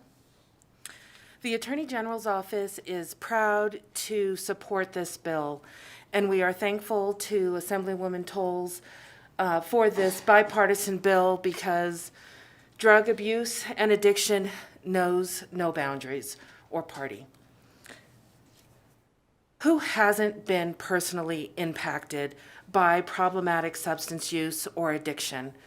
Almost everyone has themselves been impacted, or a family member or a friend. The problem is so pervasive. The Attorney General's office will support this endeavor, this substance use response group, with helping to provide meeting space, with helping to provide the public meeting, make sure that they comply with open meeting laws and so forth. And so we will endeavor to give support in that way. This working group is consisting, as you can see, of a diverse and dynamic group of professionals and citizens who will work hard to combat the statewide problem. This is a statewide group, and it is a statewide problem, and we are proud to support it. And again, we are thankful for the time and for your consideration. Thank you. I just want to take a moment while Ms. Brady is here to thank her for the significant efforts that she has put a lot of time and energy into this bill and another bill that I'm working with on. So thank you she has been just really engaged. Appreciate you. All right. So we're still in the presentation. Okay, great. Assemblywoman Tolles.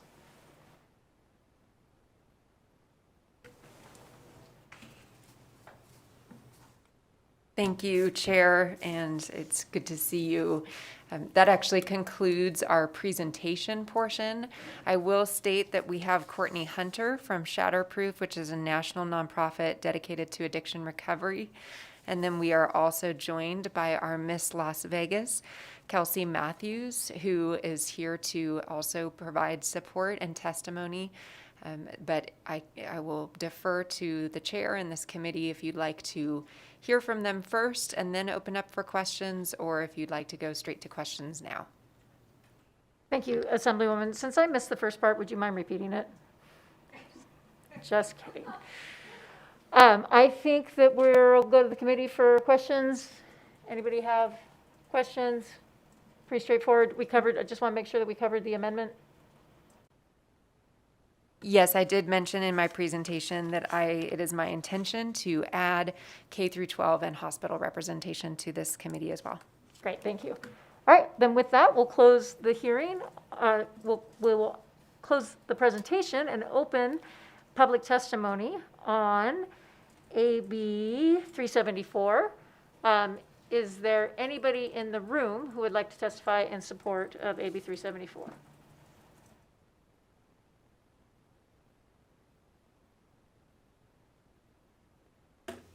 Good afternoon, Madam Chair, Madam Vice Chair, members of the Senate Health and Human Services Committee. I actually have two pieces of testimony, if you will. My colleague Helen Foley was here, had to leave, but if I may present her testimony, great. So on behalf of Helen Foley of Foley Public Affairs, she wished to present testimony for First Med Health and Wellness Center, a federally qualified health center in Clark County. Speaking for Helen, I am the chairman of the board of First Med Health and Wellness Center, an FQHC in Southern Nevada. In addition to traditional medical care, we provide mental health and substance addiction services to approximately 1,200 patients monthly. While we are very proud of the services we provide, there are many roadblocks to quality care. A strong working group can help alleviate some of these problems in order to streamline the process and provide greater access with better outcomes, especially to the low-income and underserved populations. Some of these opportunities include providing reimbursement for supportive services like case management for patients with substance use disorders, allowing group therapy and peer support for medication-assisted treatment or MAT programs, removing the barrier for dispensing Suboxone for MHRT certified providers, And the program should also pay for the initial phase of Suboxone induction to prevent barriers to initiating care. Many children and families come as a referral from the schools, Department of Family Services, Department of Juvenile Justice Services. Because we connect our patients to external resources and have a robust group of providers, we are able to give a perspective of the lower income patient that are generally affected by substance use. We would like a seat at the table or on an advisory committee as this working group moves forward on this critical issue. We thank Assemblywoman Tolles for her sponsorship of this legislation. And now, if I may, speaking as myself. Please go ahead. Good afternoon. Sarah Adler with Silver State Government Relations, speaking on behalf of Vitality and Unlimited and New Frontier, two certified community-based health centers and residential addiction treatment centers in rural Nevada. So as Dr. Woodard did a great job detailing, addressing substance use disorders requires active work in prevention, in residential treatment, and in community-based care to support recovery. So I won't repeat the great point she made about that. The Substance Use Disorder Working Group uses throughout its language recognition of state and local. We would like to bring to that, just cast a light on rural, frontier, and tribal, and diverse communities and populations as specific communities that we are confident will be addressed by the Disorder Working Group, but we just wanted to say it. And then our final point is a need, very strong need to look at workforce development. In many ways, the legislature has addressed the need for developing the behavioral health workforce, but we want to bring to your attention specific need related to licensed alcohol and drug counselors and licensed clinical alcohol and drug counselors. The good news in Nevada is that stigma is falling away from mental illness. We have developed many in the licensed professions that work with mental illness, but we are falling behind in our licensed alcohol and drug workforce. I appreciate the support of many of you, for all of you, unanimous vote for SB 181, which is removing one of those barriers, but we encourage the work of Assemblywoman Tolles and this bill to look at workforce development as well. Thank you very much. Ross, go ahead. My name is George Ross. I'm appearing on behalf of HCA Healthcare, the owner of Sunrise Hospital, Mountain View Hospital, and Shadow and Southern Hills Hospital in Las Vegas area. Needless to say, hospitals see all too often the unfortunate results of substance addiction and have to treat this every day. This bill is an incredibly impressive approach to helping to address this problem, which is incredibly getting worse all the time, unfortunately. But when you put together that particular group of people, which we was very well chosen, and by the way, we're thankful that a hospital is going to be added. But then when you see the way it is melded into the way the state works, how it's going to meet, how it's going to be supported, and especially how it's, when I was reading the bill, I thought to myself, well, what's going to happen? Is this going to be another place where everything just goes and everybody talks and dies? And no, that's not the case. There are ways for these recommendations to be implemented and taken up all through the process, even to the point where it's different in an odd numbered year and even numbered year. And there's hope here that these recommendations and a good route for them to actually be implemented. So we strongly support this bill. We really believe it's an outstanding bill, and we stand ready to help in any way the hospitals possibly can to make this a success. I am also one of those folks who, a relative by marriage, was given opioids after operation, and 15 years later, as an addict, he died of an overdose. So it doesn't escape anybody. Thank you. Thank you. Good afternoon, Chair Ratty, members of the committee. My name is Jimmy Lau with Ferrari Public Affairs, representing Dignity Health St. Rose Dominican. First, we would like to thank the Assemblywoman for bringing forward this important bill And second, thank her for adding our unique voice to the table. So hospitals are in a unique position in this nexus, largely because hospitals encounter people that may not have access to other healthcare options. An example of this is a person who may not have a primary care provider ending up in an emergency room. And hospitals at that point have the ability to intervene and take steps necessary and get that person into care. Dignity participates in that through various programs, including their Empowered program, which focuses on pregnant women. So once again, thank the Assemblywoman for bringing forward this bill. Thank you all for hearing it, and have a great day. Thank you. Anybody else here who would like to testify in support of AB 374?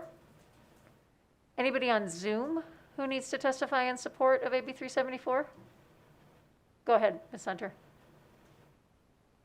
Thank you so much for allowing us to speak today. My name is Courtney Hunter, COURTNEY HUNTER, and I am representing Shatterproof, which is a national nonprofit dedicated to reversing the addiction crisis.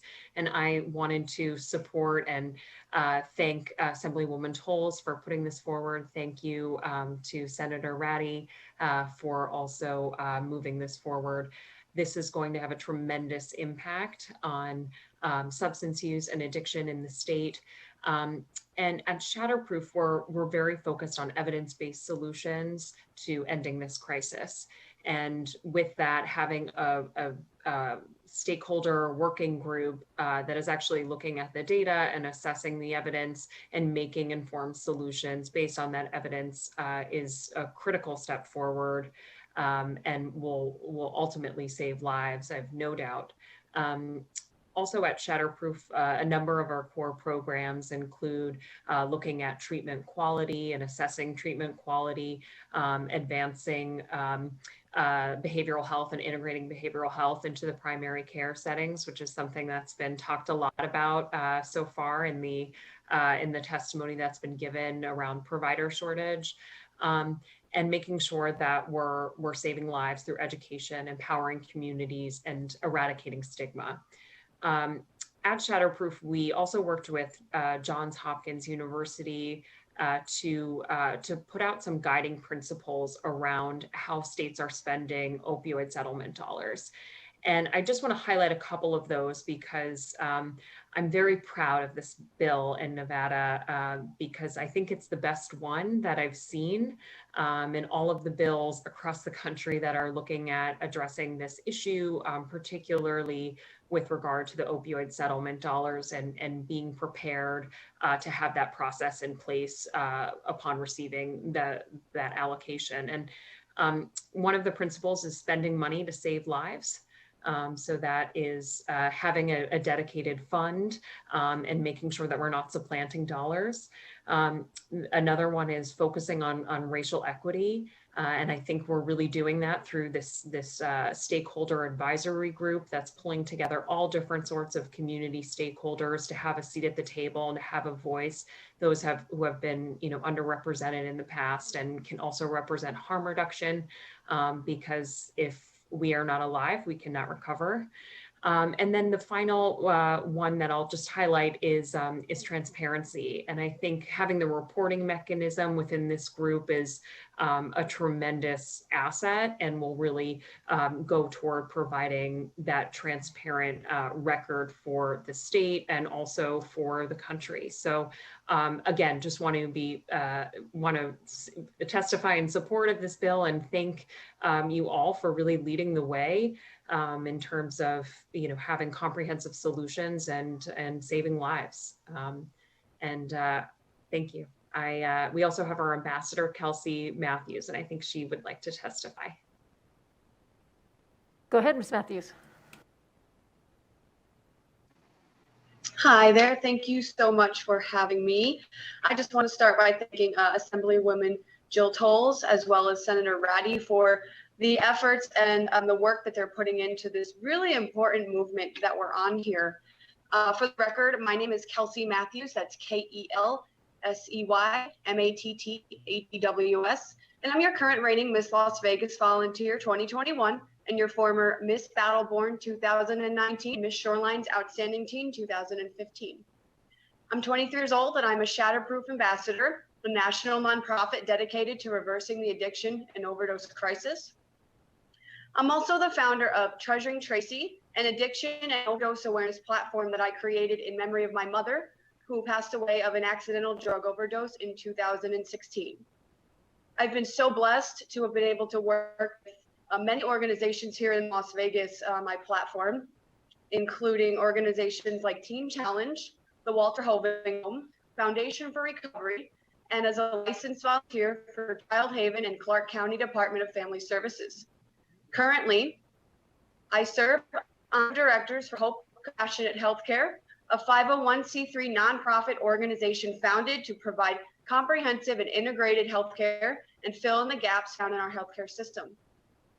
It is my personal life experiences that have inspired me to join the fight against the addiction crisis and pursue both social work and law degrees so that I'm able to go on to make a better impact in the life of others. Addiction is a family disease. The entire family unit suffers, and I can attest to that firsthand. I was parentified over my mother and her struggle with an addiction as a child, and I functioned as one of her primary caretakers alongside my grandparents. This continued until her death when I was 17 years old. I have seen things that no child should see. I have witnessed my mother overdose repeatedly, saved her life numerous times, found myself at the hands of drug dealers, and countless other unimaginable things, including being born addicted to cocaine, which ended with finding her dead in 2016. The reality is people are dying, families are broken, and children are losing their parents. Parents are burying their children. The crisis is a pandemic in and of itself, and we need to get to the bottom of the root of the problem in all of its forms. Looking back, I can see that there were gaps within the system that exist today. In the times that my mother did look for help, there was a severe lack of resources available to her. Whether it was receiving inadequate treatment from medical and mental health professionals, being stigmatized, being denied care due to insurance and financial reasons, or treatment facilities or other providers being understaffed, underprepared. This is the sad reality right here in our own communities. The creation of this statewide task force being proposed is a necessary action in the fight against this crisis. In order to be successful, it is going to take a team effort. We need a diverse team of people from all different backgrounds who possess real lived experiences with substance use disorders. Getting to the root of the crisis is going to require many different things, including but not limited to promoting and providing adequate and specialized behavioral health treatment and counseling, ensuring that we have both properly educated medical professionals as well as provide more providers for care, and having a wraparound resources available to support families, working to reduce the stigma attached to substance use to ensure patients seeking care are treated fairly and with compassion, receiving quality care. By creating a statewide task force on this issue, we are giving people the chance to have their voices heard and are coming together to be a part of the solution.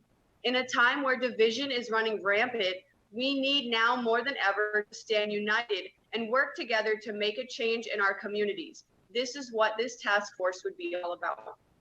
Before they closed the casket on my mom for the last time, I told her, we aren't done here. I made her a promise that I would not allow her death to be in vain, and that one day I would use her story, our story, to make a difference. Thank you for having me today and allowing me to do that. Thank you, and thank you so much for taking the time to be here and share your family's story with us. We do appreciate you putting the personal touch on it.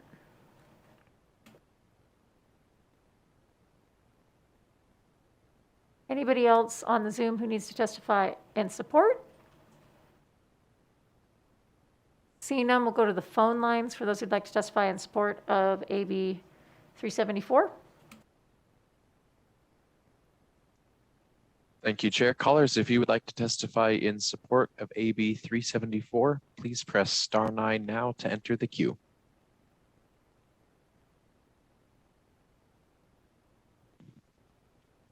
Will the caller with the last three digits of 023 please state and spell your name for the record? You may begin. Hello, and thank you, Committee Chairwoman Ratty and committee members. My name is Dr. Brenda Pearson, Brenda Pearson, and I am here representing the Clark County Education Association. CCEA supports Assembly Bill 374 as amended and thanks Assemblywoman Tolles for bringing this bill forward. At the beginning of the pandemic, we realized that the stay-at-home orders were going to open up the potential for increased substance abuse. However, as we try to address substance use and overdose from all fronts with our mental and behavioral professionals, wraparound services, and programs that provide opioid antagonists on campus, we must look at how we can work together as a community to put people together and students in recovery. Through the addition of a representative of K-12, this work group will be able to address substance abuse in our education system.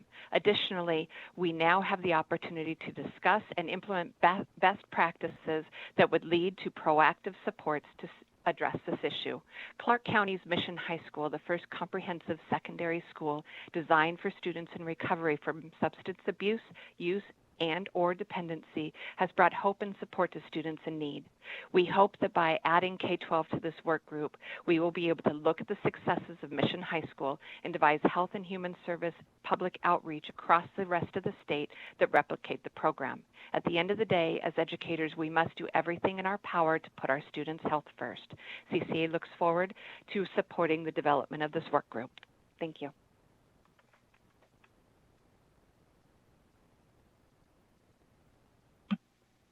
Thank you. Next caller. Will the next caller with the last three digits of 863 please state and spell your name for the record? You may begin. Good afternoon, Chair Ratty and members of the committee. My name is Dagny Stapleton, Dagny Stapleton, Executive Director of NACO, the Nevada Association of Counties. NACO is in support of AB 374. We appreciate the sponsor working with us on the other side, as well as with Dr. Woodard and the other stakeholders. And we appreciate the inclusion of County Human Services representatives and County Law Enforcement on the working group. There's an important nexus between the opioid crisis and many of the services that counties provide, including emergency response and human services. We look forward to being a part of the work that will continue to be done on this issue in Nevada.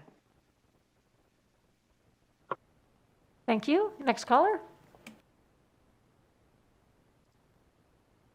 For the callers that have just joined the call, we are on testimony in support of AB 374. If you would like to provide testimony in support, please press *9 now to enter the queue.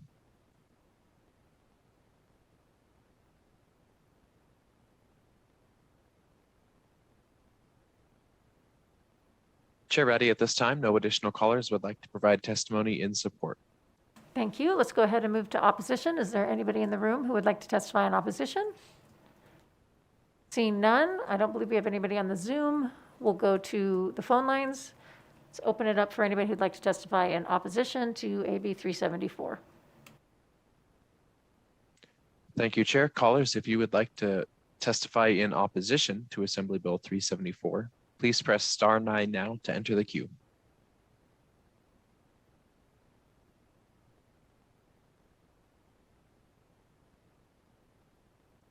Once again, to provide testimony in opposition to AB 374, please press *9 now.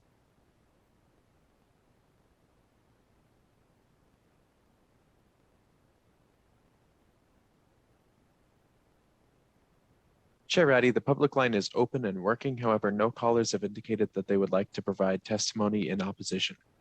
All right, let's go ahead and go to neutral. Anybody on the Zoom who would like to testify in neutral? Seeing none, we'll go ahead and, anybody in the audience? All right, we'll go ahead and open the phone lines. Anybody who'd like to testify in neutral on AB 374? Callers, if you would like to provide neutral testimony on AB 374, please press *9 now to enter the queue.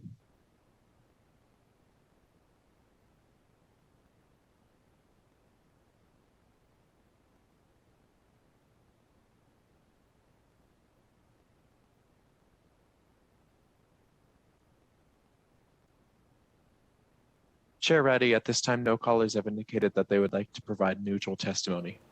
All right, we'll go ahead and close public testimony and invite Assemblywoman Toles back up to the dais to make any final comments.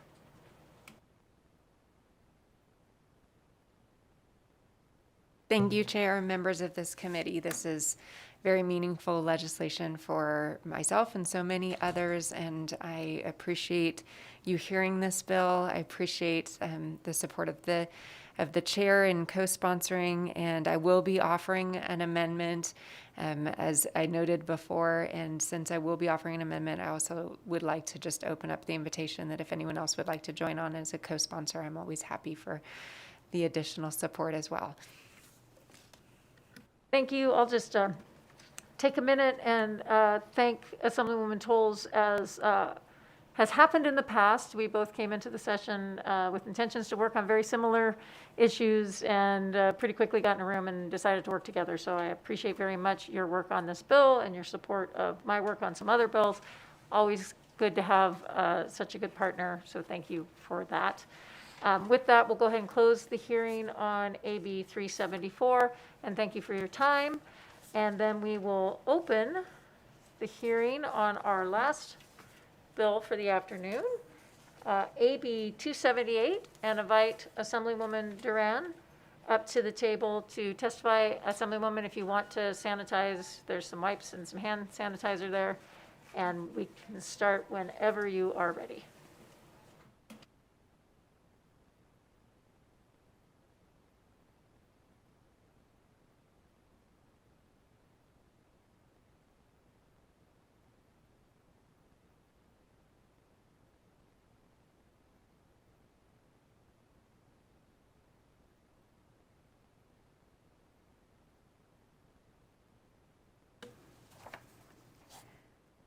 Okay. Good afternoon, Chair Ratty and committee. For the record, I am B. Duran, representing Assembly District 11 in Clark County. Assemblywoman, I'm going to just interrupt you real quick. It's a little bit quiet. Are you? Better? It's on. Yeah, maybe just lean in a little. Okay. Okay, so I want to thank you for your time today and for allowing me to present AB Assembly Bill 278, which requires a physician to complete a data request when renewing his or her license or registration. Today, we'll provide background information from Bobette Bond, Director of Public Policy at the Culinary Health Fund, and Maya Holmes, Health Care Research Manager for the Culinary Health Fund, Unite Here, will provide additional background and the details of the bill. Nationally, private equity firms are making a splash in healthcare, according to the Journal of the American Medical Association. Acquisition of physician practices by private equity firms have more than doubled from 2013 to 2016. However, the extent that the firms have infiltrated the industry has been difficult to quantify due to non-disclosure agreements and other business practices. Private equity firms have been at the center of the surprise billing controversy that has taken the industry by storm. Congress is looking at the billing practices of physician groups that are owned by private equity firms, which may be behind the bulk balancing billing, a practice which leads to unexpected excessive medical bills for patients. To say all those B's all together, tongue twister. Research is limited on the impact of the physician practices being acquired by private equity firms. There may be unintended consequences in other parts of healthcare, including how delivery and quality of care will be affected in the long term. Another national trend is consolidation. When local hospitals merge into massive health systems, it can significantly affect the practices of private physicians. According to the Loan Institute, from 2012 to 2016, the number of hospital-acquired physician practices increased from 35,700 to more than 80,000. By 2018, 44% of physicians were employed by hospitals or health systems, nearly doubled in the rate in 2012. Nevada, like other states, is limited in understanding how these changes in the marketplace impact patients, public and private payers, and physicians. AB 278 will allow the state to collect data on physician ownership and how it is changing and impacting our state. And with that, Chair Ratty, Ms. Bond and Ms. Holmes will discuss the details of the measure, and at the conclusion of their remarks, we will be happy to answer any questions regarding the bill. Thank you, Assemblywoman. Appreciate it. Ms. Bond or Ms. Holmes, who's jumping in first? I think I'm next. Thank you. All right, go for it. Wonderful. So for the record, Maya Holmes, I'm the Healthcare Research Manager for the Culinary Health Fund. We want to thank Assemblywoman Duran for bringing this needed bill forward. We would also like to thank Chair Ratty, Vice Chair Spearman, and the committee members for their consideration of this important legislation. Nevada has one of the largest physician shortage areas in the United States, which I know you are aware of. We are the 45th in the nation in providers per capita and 50th for primary care providers.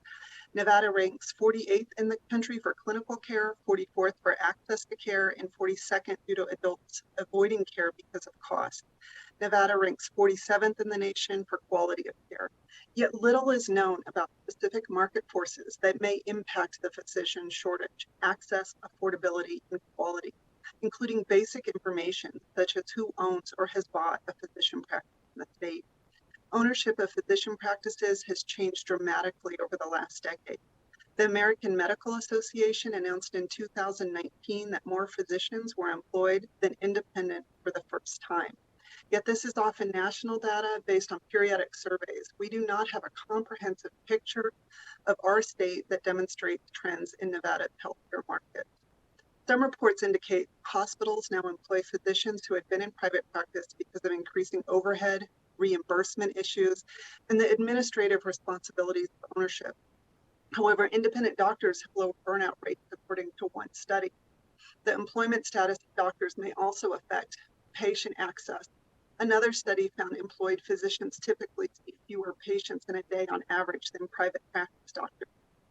Physician employment status can also affect affordability.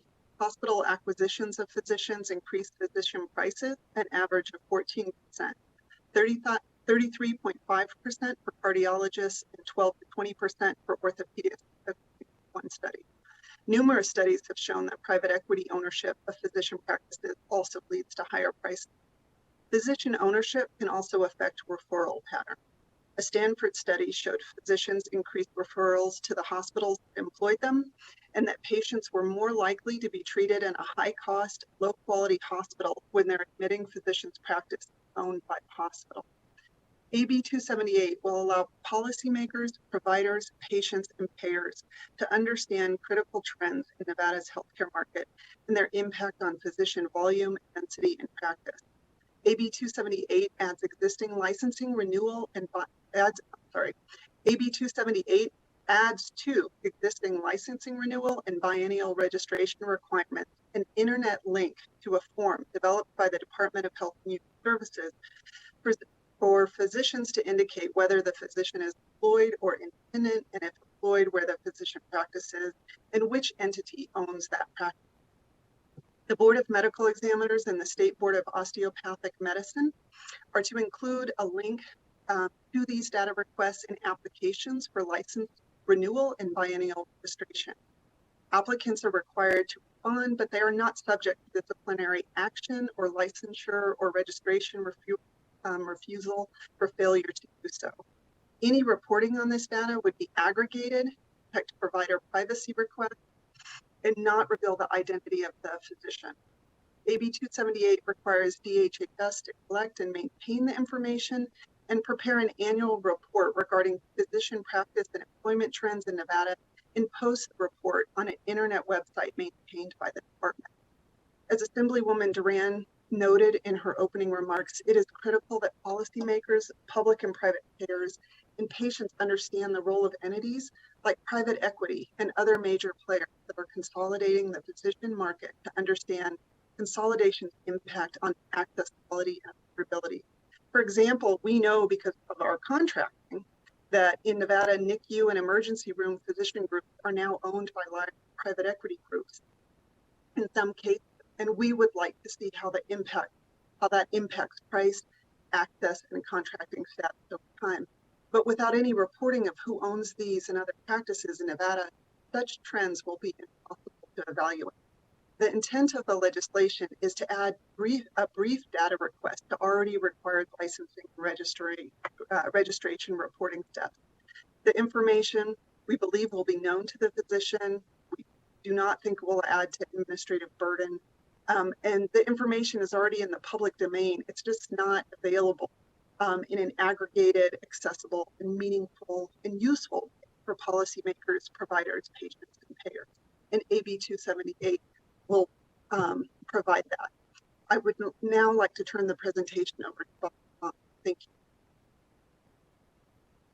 Thank you. Ms. Bond?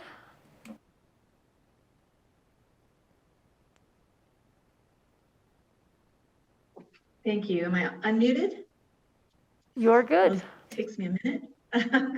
Thank you, Madam Chair, and thank you for the Help Committee. And for the record, my name is Bobette Bond, and I'm the Policy Director for the Culinary Health Fund. And in addition to the statistics you just heard from Assemblywoman Duran and Maya Holmes, the Journal of the American Medical Association just last month came up with some data about what's been happening with the COVID crisis. I know you all have been hearing about the COVID crisis in every committee meeting, and the bill we just heard about, opioid crisis. Here's one more thing that's been happening. There's been more private equity deals going on because of the crisis, they think. And in 2020, there were over 150 private equity deals closed just in the second half of the year. And we're concerned, about, we think there's a lot of factors that go into quality of healthcare and access to healthcare. And we know that Nevada is struggling with this issue of access to care and physician density. And we've been dramatically impacted, we can see in our contracts, by some of the private equity acquisitions. But as Maya just said, we see that in our contracts, but we don't really have a way to go look at that data altogether.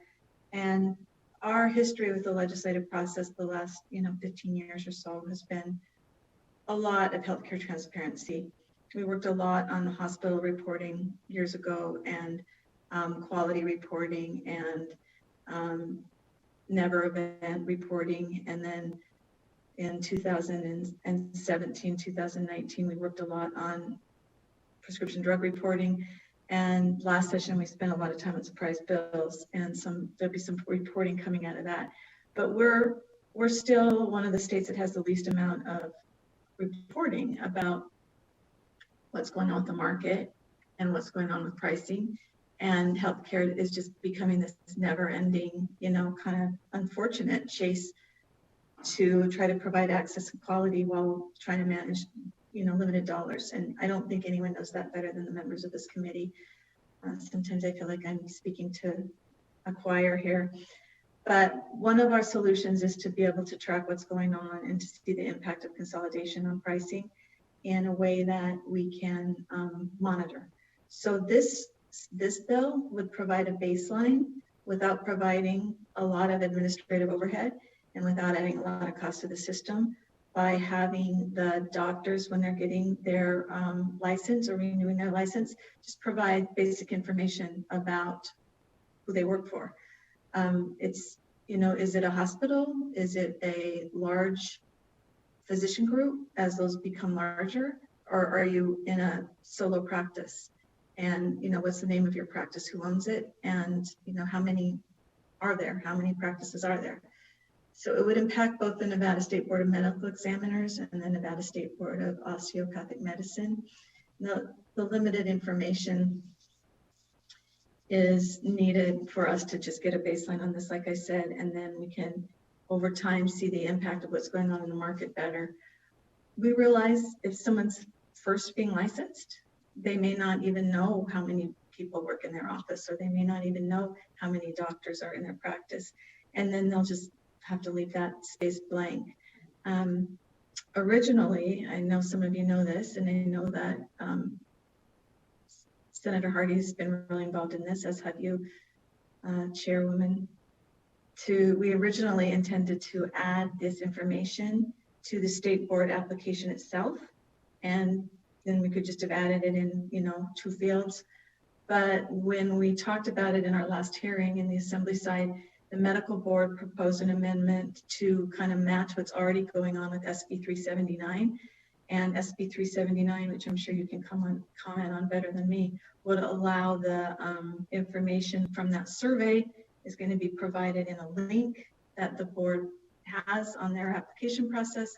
And then the physicians fill that link out, and it's a survey that's going to apparently, and you should actually amplify what I'm saying or correct it, is intended to provide some really critical information in the state about what's going on with our doctor density, and in a way that doctors will be able to see patterns better there too.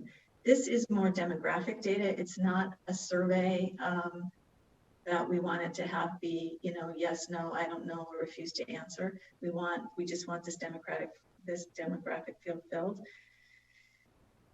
As Maya said, there's no penalties if they don't do it, but we're hoping people will start to fill it out so we have a way to get this information. Importantly, I think DHHS will have a role in this, in making both of these bills merge together. And my understanding from talking to DHHS is that's something they can do. And that's in response to concerns by Senator Hardy about not wanting to have two different surveys coming out of the board work, and I agree. So this was a way to do that. So that's basically what we're trying to do. It's a pretty simple bill, and we're happy to answer questions. All right, any final comments before we go to questions, Assemblywoman? Okay. All right, questions from the board? There's a couple references to SB 379. We did not hear that bill in this committee because it went through Commerce, correct? However, it came out of the interim committee on healthcare, and both Senator Hardy and I were significantly involved in that effort. And I will say that we have checked in with our legal counsel to make sure that there was no conflict between the two bills that would need to be remedied. And we have checked in with DHHS, who I believe is on the line. We should probably just confirm with DHHS that they believe that they can simultaneously implement the intent of both bills in an efficient way. So is there anybody from Department of Health and Human Services on? Ms. Chappell, who I've known for probably 20 years. Ms. Chappell, would you like to comment? Good evening, Chair Rowdy. Yeah, it's getting late, and it's been a long week already. So anyway, yes, Margot Chappell for the record, and yes, we can absorb this work and the two bills combined. Thank you. Thank you. All right, any other questions? Senator Hardy. Thank you, Madam Chair. I just have to appreciate the work that has been done. Thank you to the sponsor, Assemblywoman Duran, and to Babette. And I think it has come a long way, and I appreciate the work. Thank you. Great, thank you, Senator Hardy. Tough questions for you here today, Assemblywoman. Senator Kiekefer.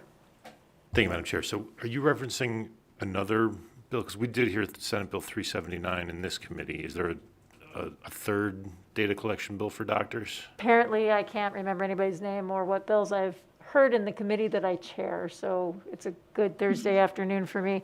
Yes, you're right, we did hear it here. I apologize, I'm mixing up my bills, and of course, Senator Hardy sits on both, so. Okay, I was just making sure. Yeah, that's the right bill. Thanks. Thank you. All right, anybody else? Do we have Senator Spearman back?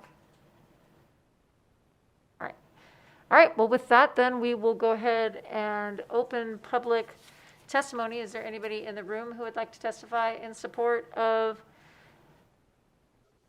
Assembly Bill 278? Seeing none, anybody else on Zoom who would like to testify in support of Assembly Bill 278? Seeing none, we'll go to the phone lines. Anybody who would like to testify in support of Assembly Bill 278. Thank you, Chair. The public line is open and working. However, there are no callers on the line at all. All right, well, with no callers on the line at all, then we are not going to go through the exercise. I'll just do one more call. Anybody on the line that would like to testify in support or, I'm sorry, in opposition or neutral on the phone line? Still no callers, BPS? Thank you, Chair Reddy. That is correct. All right. And seeing nobody else in the room, I will assume we have no opposition here in the room. I know we don't on Zoom. So with that, is there anybody on Zoom who would like to testify in neutral? All right, seeing none, we'll close public testimony, bring it back to the sponsor for any final comments. Thank you, and I appreciate your taking your time to hear the bill, and I think we will leave it at that. Everybody can go home. Thank you. All right, thank you, Assemblywoman, for your brevity. We appreciate it. Okay, so we'll close the hearing on Assembly Bill 278, which I believe wraps up most of our business for the day. For those of you who like to plan, our next meeting is Tuesday, May 11th. At this time, we are scheduled to hear a couple bills. I think we've got more than what is.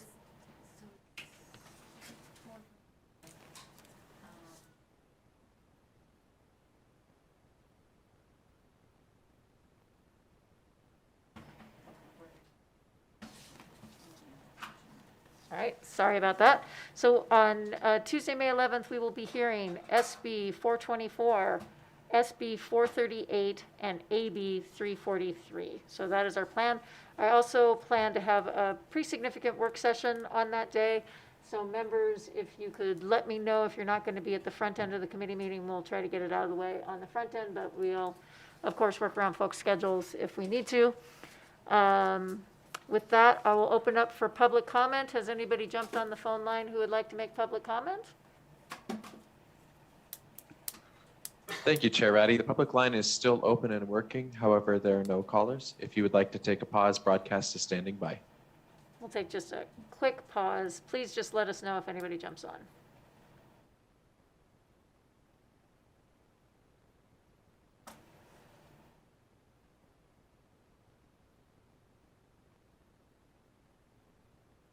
All right, I'm going to call that good with a little bit of a late start, but probably one of our earliest finishes. We are adjourned. Thank you, everyone.